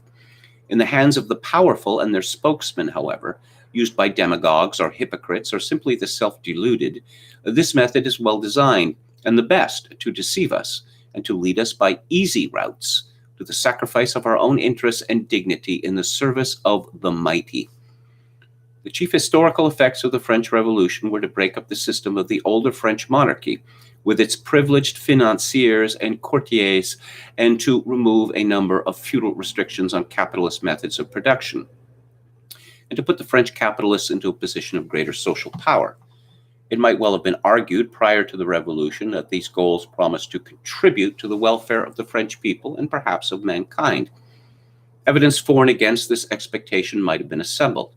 However, this was not the procedure generally followed by the ideologists of the Revolution. They based their treatises not upon an examination of the facts, but upon supposedly fundamental and really quite mythical notions of a primitive state of nature, the natural goodness of man, the social contract, and similar nonsense.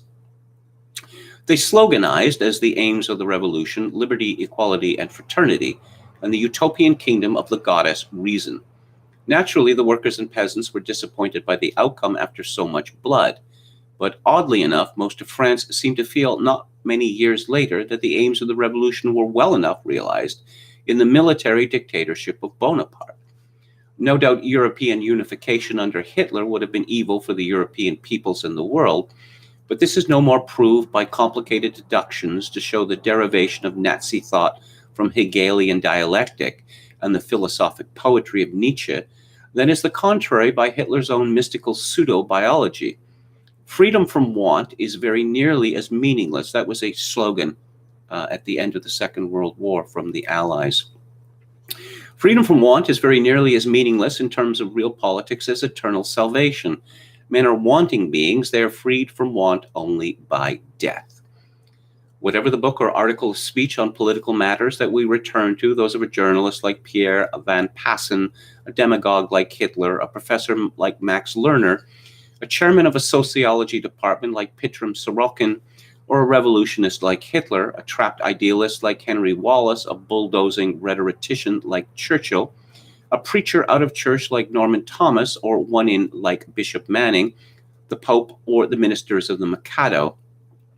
In the case of all of them, we find that though there may be incidental passages which increase our fund of real information, the integrating method and the whole conception of politics is precisely that of Dante. Gods, whether of progress or the Old Testament, ghosts of saintly or revolutionary ancestors, abstracted moral imperatives, ideals cut wholly off from mere earth and mankind, utopias beckoning from the marshes of their never land. These, and not the facts of social life together with probable generalizations based on those facts, exercise the final controls over arguments and conclusions. Political analysis becomes, like other dreams, the expression of human wish or the admission of practical failure. And tomorrow we'll move on to part 2, Machiavelli, the science of power. I want to talk now about Phil Spector. And Phil Spector, who died, I believe, died on January 16th, 2 days ago. He was the first star record producer. He was there's not very many of these people that people would buy records because Phil Spector had produced them. In his own case, he made up a host of largely transitory or imaginary groups. But what you were getting with Phil Spector was the fabled wall of sound and his little symphonies for the kids, as he called them. He was born in 1939, and he died 2 days ago. He worked with an extraordinarily diverse group of people, everyone from the Beatles to Leonard Cohen to the Ramones.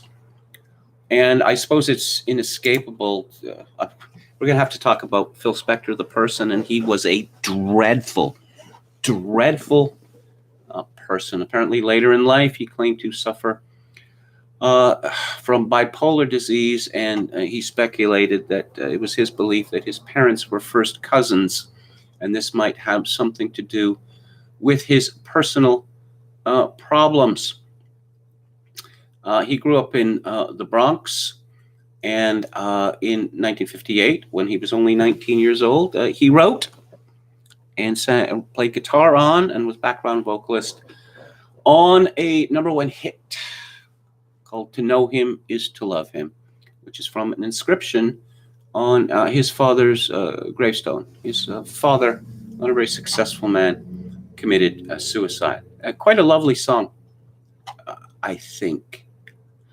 But I think I'm going to go right now to one of the most famous descriptions of Phil Spector, and it comes from Tom Wolfe, his famous essay, The First Tycoon of Teen. And he begins with a description of Phil Spector's insanity, and how since Phil Spector was a genius and a tycoon, people put up with his insanity, and they put up with his insanity for, what, half a century before he ended up in prison for the murder of a former actress named Lana Clarkson. Lovely woman. You might remember her best as the wife of the hideous biology teacher in Fast Times at Ridgemont High. Tom Wolfe begins, all these rainbows are high or something. They don't roll down the windows. They come straight back toward the tail, wobbling, like all those Mr. Cool snowheads walking on mattresses. The plane is taxiing out toward the runway to take off, and this stupid, infarcted water wobbles sideways across the window. Phil Spector, 23 years old, the rock and roll magnate, producer of Phillies Records, America's first teenage tycoon, watches this watery pathology. It is sick, fatal. He tightens his seatbelt over his bowels. A hum rises inside the plane. A shot of air comes shooting down the vent over somebody's seat. Some ass turns on a cone of light. There is a sign struck out by the runway, a mad, cryptic, insane instruction to the pilot. Runway 4, our cylinder lap, main side down. And beyond, disoriented crop rows of sulfur blue lights, like the lights on top of a New Jersey toothpaste factory, only spreading on in sulfur blue rows over Los Angeles County. It is disoriented. Schizoid raindrops. The plane breaks in two and take off, and everyone in front of the half comes rushing toward Phil Spector in a gush of bodies in a thick orange napalm. No, it happens aloft. There is a long rip in the side of the plane. It just rips. You can see the top ripping, folding back in sick curds like a sick Dali egg. And Phil Spector goes sailing through the rip, dark, freezing. In the engine, it is reedy. Miss! The stewardess is walking to the back to buckle herself in for the takeoff. The plane is moving. The jets are revving. Under a lifebuoy blue skirt, her fireproof legs are clicking out of her pinky kinny panty fantasy. Miss, says Phil Spector. Yes. I, have to get off the plane. She stops there beside his seat with her legs bent slightly at a 25-degree angle to her ischium.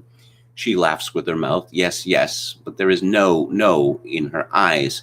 You little bearded creep. You are not very funny. Her face congeals. She looks at his suede jerkin. She says, Sir, I have to get off. Says Phil Spector. I don't want to fly on this plane. Let me, but she will never figure out the raindrops. She's standing there hoping this is a joke. I'm not putting you on. I'm not putting you down. I'm not anything. All I want is, just open the door and let me off. I'll walk back. The rest, everybody. Go ahead, fly. Sir, we're already in a pattern. There are 7 jet aircraft waiting behind us for the runway. By this time, Phil Spector's Hollywood friends in this nutball music business, there is one of them beside him, and a couple of them behind him. They are craning around. Phil, what's wrong, baby? Phil turns around and says in his soft and slightly broken voice, Man, this plane's not going to make it. They all look around. They all look like frozen custard in the seatlights. Phil says, it's not making it. They all look around. The goddamn noise is roaring off the wings, and Phil sits there in that kind of doldrum fury he lives in. His beard, his hair, his suede. Okay, we're in a pattern, 7 jets, but this guy, Phil Spector, has just produced 8 straight hit records, 8 hits. This kid is practically a baby, 23 years old, for Christ's sake, and he has made $2 million clear. The first teenage business magnate, living teen tycoon, like he's programmed to the whole life bit, He does A&R for Daddy God. He's lucky, and he's getting off. So the big chap with the moon head and the little 7th Avenue toy black hat says, "Yeah, we want to get off. There's something wiggy or something about this plane." Yeah. The stewardess is looking around, and here is her life being drowned by this little guy. He has a Fu Manchu beard sticking out in front of his hair. His wispy locks are combed back, coming down and back over his shoulders in a kind of page boy, like Bishop McCullough's The Heir to Daddy Grace. He has on a suede leather skirt, jerkin style. Someone's cone of light lies in Miami saffron pools on his Italian pants. He looks like, what kind of, all this commotion? "Yeah," says Phil Spector's pals. "It's Wiggy. Off this flying cretin." Phil Spector broods over the raindrops. The stewardess runs for the cabin. So they stop the plane. They break up the whole pattern. They knock out everybody's schedule. They turn the plane around, take everybody off. They check Phil Spector's luggage for bombs. Look at this beatnik's hair in back there. And they stare at Son of Bop in a leather jerkin, 10 men in Illumicron suits, bombarding him with corporate hate rays. But his pals keep up this strange, upbeat talk. "Phil, baby, you saved my life.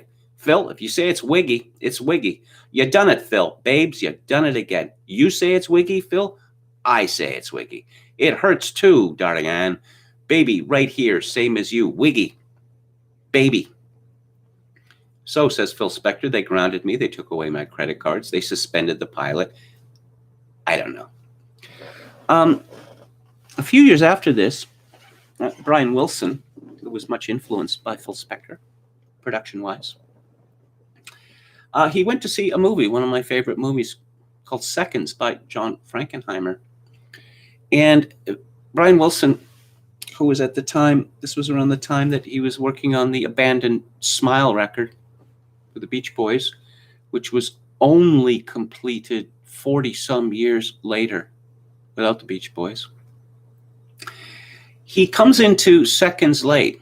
He sits down in his seat, and he sees Rock Hudson, and someone says to him, "Good morning, Mr. Wilson." And Brian Wilson is quite taken aback by this. As Brian Wilson thinks that Phil Spector is sending him this message, that Phil Spector has somehow commandeered a Hollywood production starring Rock Hudson and has insinuated a line into it to freak out Brian Wilson. And indeed, it did freak out Brian Wilson. It's more proof for my contention that insanity is a communicable disease.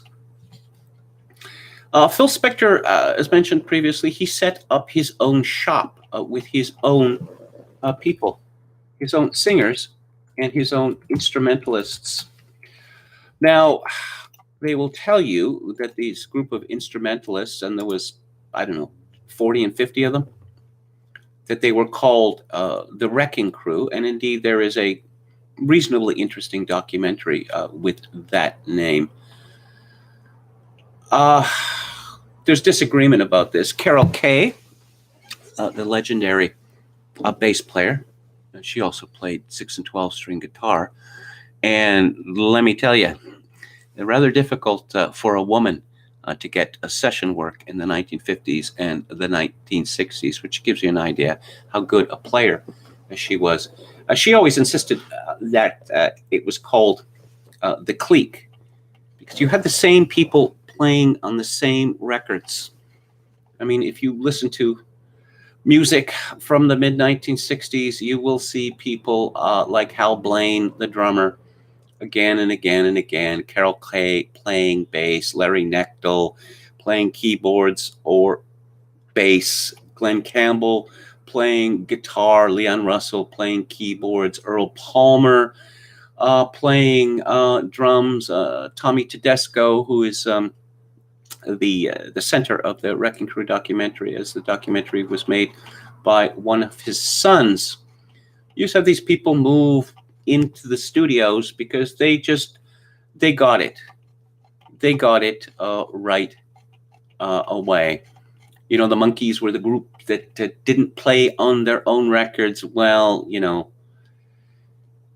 Beach Boys didn't play on their own records after Brian Wilson took over completely, and no one seems to hold it against them. Oh, Phil Spector was also a songwriter, and he wrote many great songs. Spanish Harlem being one of his early hits.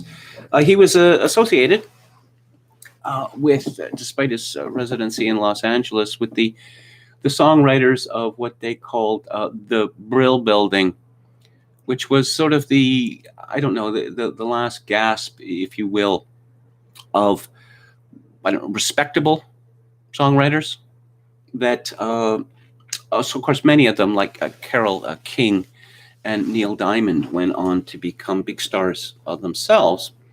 But it used to be the case that, groups, if you will, or individuals, they didn't write their own material. There's some exceptions, but no, they went to the pros. You had professional songwriters. Often you had battles, different versions of the same song vying against each other in the charts. And of course, with the 1960s, first with the Beatles, and then with the Rolling Stones, and then with everyone else, they were expected to write their own tunes. If they didn't write their own tunes, they were not authentic. The wall of sound of, Phil Spector, immediately recognizable sound. And I'm trying to think of anyone else similar. I guess Chet Atkins, who in Nashville invented the countrypolitan sound, as it was called, that just revolutionized country music. It went from being, kind of hillbilly country and western to be very smooth and sophisticated. I think he's the only possible rival in terms of influence. Little symphonies for the kids. Lots and lots of people played on Phil Spector's records. He loved doubling, tripling, quadrupling parts. And these were songs which were made to play, they were made in mono. And they were made essentially for transistor radios or, primitive devices. What you get with Phil Spector's records is overwhelming. A song like Be My Baby is, I suppose, one of the very best examples of this. You are just steamrollered by a Phil Spector production.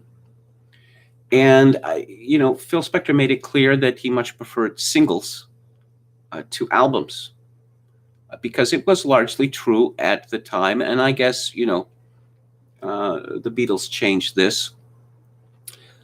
You'd buy an album and it would have 2 hits on it. There'd be 10 songs, there'd be 2 hits, and the other 8 songs would simply be throwaways, say all recorded within the course of a single day or a couple of hours, maybe, that people bought the records for the hits and they didn't listen to the other songs. Later in the 60s, it was expected that if you were going to pay for a whole LP, then the whole LP should be worth listening to. And so it became, and this was one of the reasons that led to Phil Spector's eclipse as a producer. I mean, his hatred of working in stereo certainly had something to do with it, because everyone converted to stereo in the 1960s. But I would say that I think that Phil Spector realized that it's one thing to hear one of his productions on the radio and then maybe a couple of hours later hear another one of his productions on the radio. But to hear a whole album of the Phil Spector sound is oppressive. It is exceedingly oppressive to the ear. Of course, Brian Wilson used many, many instrumentalists, the same kind of stacking techniques, the same use of echo chambers and the like. But I find a lightness in Brian Wilson's production work that I don't find in Phil Spector's work.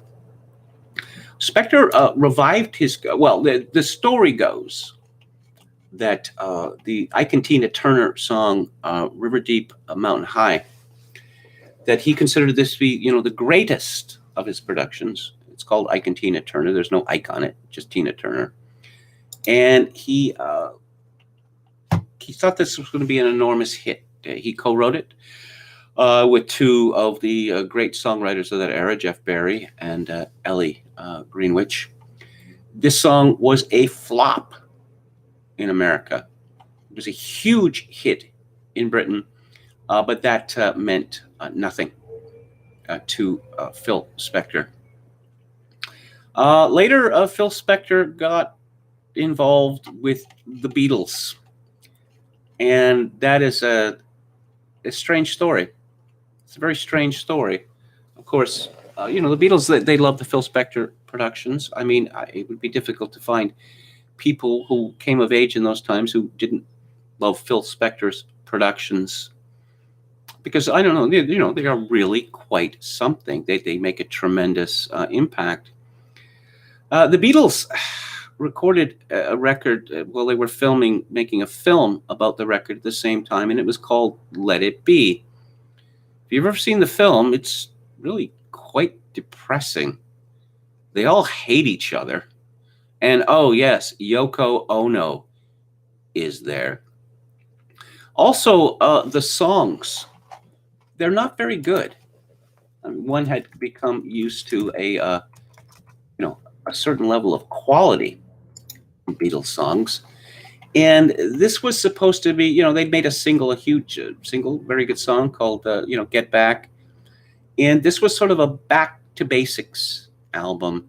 And it's just not, it's nowhere near their best work. And the movie was released, but the record was not released. The sessions rather collapsed. Now, Paul McCartney thought that he didn't want the Beatles to end up this way, so we got everyone back together and actually had them, working with each other again, and they made a record called Abbey Road, which everyone agrees is a wonderful record. It's troublesome in terms of chronology, though, because there was a Beatle record there that had been abandoned. The Beatles record that had been abandoned, and their manager, Alan Klein, was looking to maximize earnings.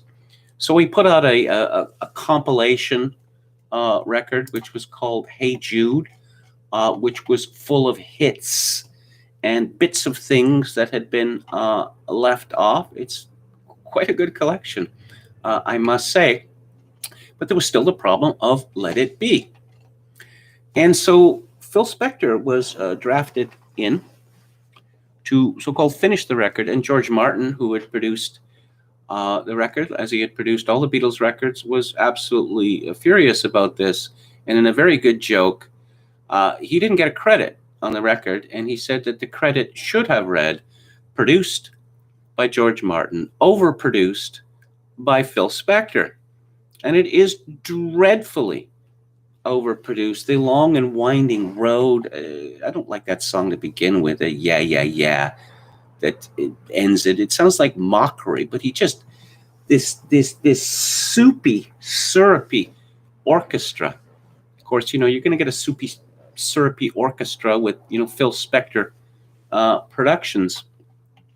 And so Phil Spector, he produced John Lennon, and he produced George Harrison, and I don't know, the first George Harrison solo record was the album of 1970, came out Christmas 1970, and I don't like it.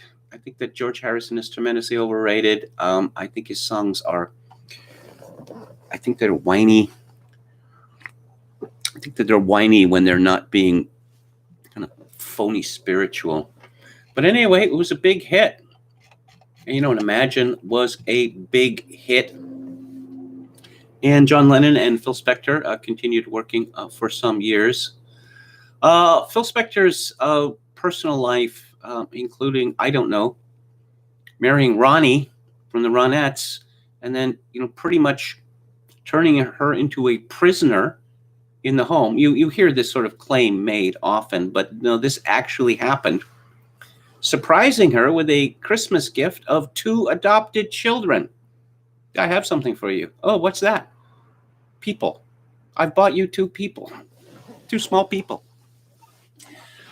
Yeah. Phil, as I say, he worked with Leonard Cohen, and he pulled a gun on Leonard Cohen, and he put soupy orchestra all over the recording, which annoyed people because, Leonard Cohen's records had been really rather spare in their production. And then, amazingly, Phil Spector works with the Ramones. And this is just legendary. Of course, Joey Ramone loved Phil Spector's song. I mean, they all loved that stuff. They all loved that stuff, some of them more than others. Now, the Ramones were a punk band, but a very melodic punk band. But Joey Ramone, he wanted to move more into pop, and Johnny Ramone, who was the dictator of the band, he really didn't want to do this.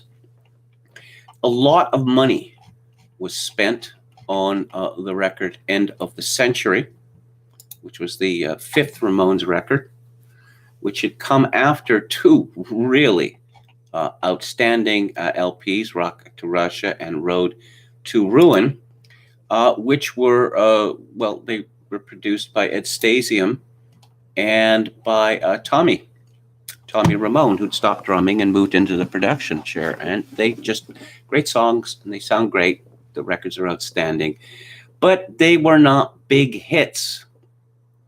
Rocket to Russia reached 49 on the charts, and Road to Ruin reached 103 on the charts. And Sire Records, this was before it was taken over by Warner Brothers.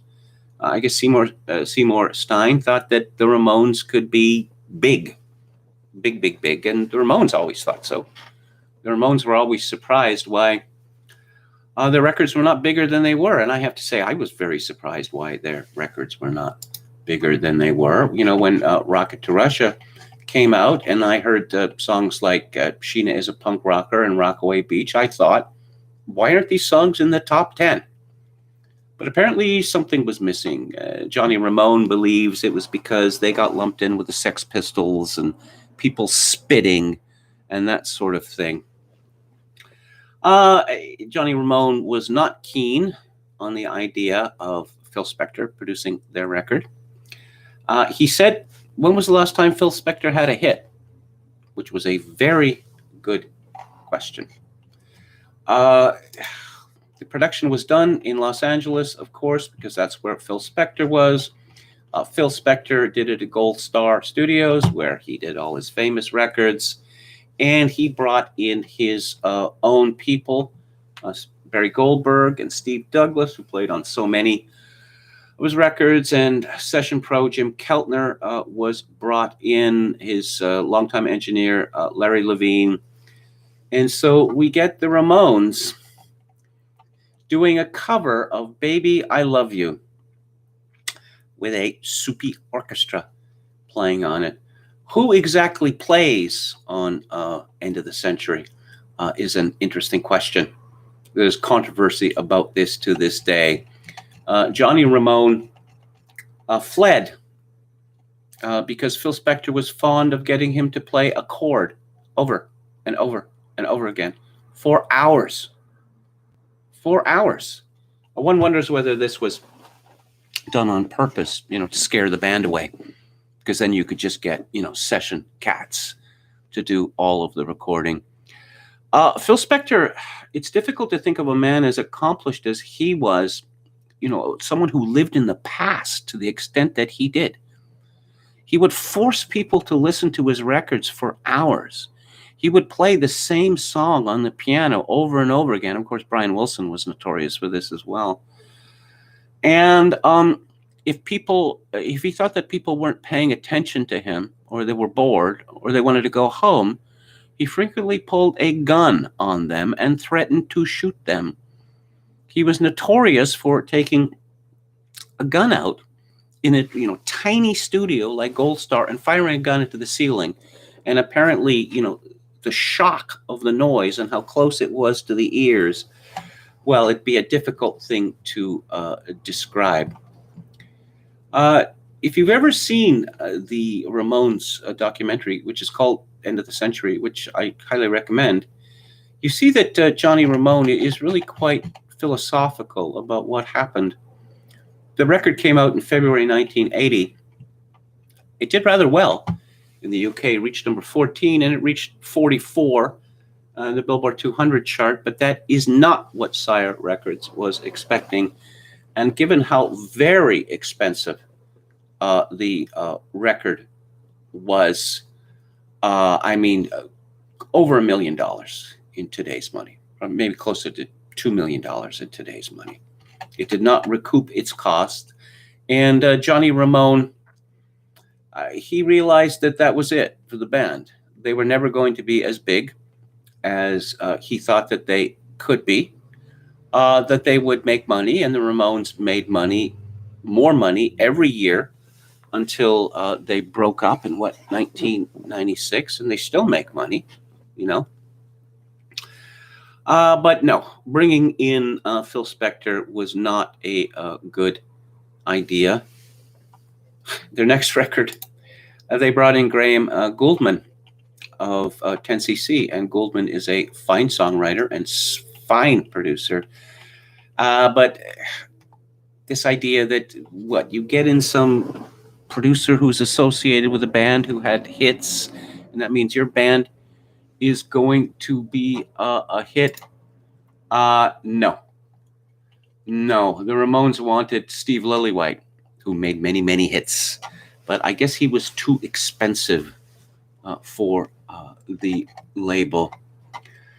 David Mamet made a movie about the trials of Phil Spector. There's a lot of conflation in this. It was done for HBO. He actually attempts to prove that Phil Spector was innocent of the crime in which he was convicted. I don't think that this was really the right approach to devote the whole movie to Lana Clarkson and the murder trial. It's just Phil Spector's life was so demented that I think that would have been better to concentrate on that. Tom Wolfe writes, Spector walks into the inner office gingerly like a cowboy because of the way the English boots lift him off the floor. He is slight, 5'7", 130 pounds. His hair shakes faintly behind. There's a big room, like a living room, all beige except for the 9 gold-plated rock and roll records on the wall. Some of Phil Spector's Goldies, 1 million sales each. He's a Rebel by the Crystals, Zippity Doo-Dah by Bobby Sox and the Blue Jeans, Be My Baby by the Ronettes, Deadu Ron Ron, Then He Kissed Me Uptown, He's Sure the Boy I Love, all by the Crystals, Wait Till My Baby Gets Home by Darlene Love. And beige walls, beige telephones all over the place, a beige upright pianos, beige paintings, beige tables, with Danny Davis crowding over a beige desk. Phil Spector lived in a Spanish-style mansion in Los Angeles, and if you thought that Gloria Swanson's mansion in Sunset Boulevard was spooky, you have not seen Phil Spector's house. Yeah. So those are some of my thoughts on Phil Spector. I don't know, ruined the Ramones, perhaps. Couldn't stand the stuff that he did with the Beatles. I think he reached his peak circa, 1965 or so. Let's take a look at the, does Ringo Starr have better drum fills than Phil Collins? I don't know. You know the joke, actually, which happens to be true. Very cruel of John Lennon to say that during a press conference, John Lennon was asked whether Ringo Starr was the best drummer in Britain, and John Lennon replied, he's not even the best drummer in the Beatles. Because he was referring to Paul McCartney, who replaces Ringo on several songs. Okay, we're talking about the Tavistock Institute. Okay, strong disagree on Harrison, Kevin. I haven't seen Martin Scorsese's documentary, the documentary put together on George Harrison. Has there ever been an example, a better example of, supposedly, George Harrison's devotion to first the Maharaja or Maharaji or whatever he was called, and then to the Hare Krishna movement. He's such a miserable bugger. It didn't seem to have brought him any peace at all. Ashi Bravo, were the Beatles overrated? I don't listen to them. I haven't listened to them for decades. It's difficult to describe. When I was a boy, when I was 7 or 8 years old, you have one group with 8 songs in the top 10 that you could go an hour listening to the radio and hear, I don't know, 15 songs, and 13 of them would be the Beatles. There has never been and will never be again a phenomenon like that. Just when Sgt. Pepper came out in 1967, the record was released to radio stations and they could play it at, I don't know, something like 8 or 9 o'clock on a Sunday night. And it's like, what are the Beatles saying to us? What message do they have for the world? The extent to which they were talked about in every respect, their personalities, their hair length, what they wore, and when they took up drugs, when they went to India, their lyrics, their music. It was overpowering. And then, of course, when the members started putting out all these terrible solo records in the 1970s, one realized that it was still the same people. That's an unfortunate effect that happens. It's like when Mike Myers made that movie about that hipster comedian, the one where he thinks that his wife is going to kill him. And you see the jokes. These are all Mike Myers jokes, but they're all terrible in that movie. And then you start looking at his other work, his more successful work, after having seen that movie, and it kind of kills it. Kind of kills it. Okay, I'm going to talk about Aaron O'Toole tomorrow because I have gone overtime here. What's coming up on the show? A funny movie. A funny movie on Friday, starring Bill Pullman, an actor I'm very fond of, and Ben Stiller, who is quite limited as an actor, but he's good in this. Ryan O'Neal, playing a sleazeball. You didn't see that one coming, did you? It's called Zero Effect, and it is written and directed by Jake Kasdan from 1988. And on the book club, I'm going to be talking about collected poetry of my favorite poet, the South African Roy Campbell. I'll be back on the air tomorrow at 4 p.m. Pacific, 7 p.m. Eastern.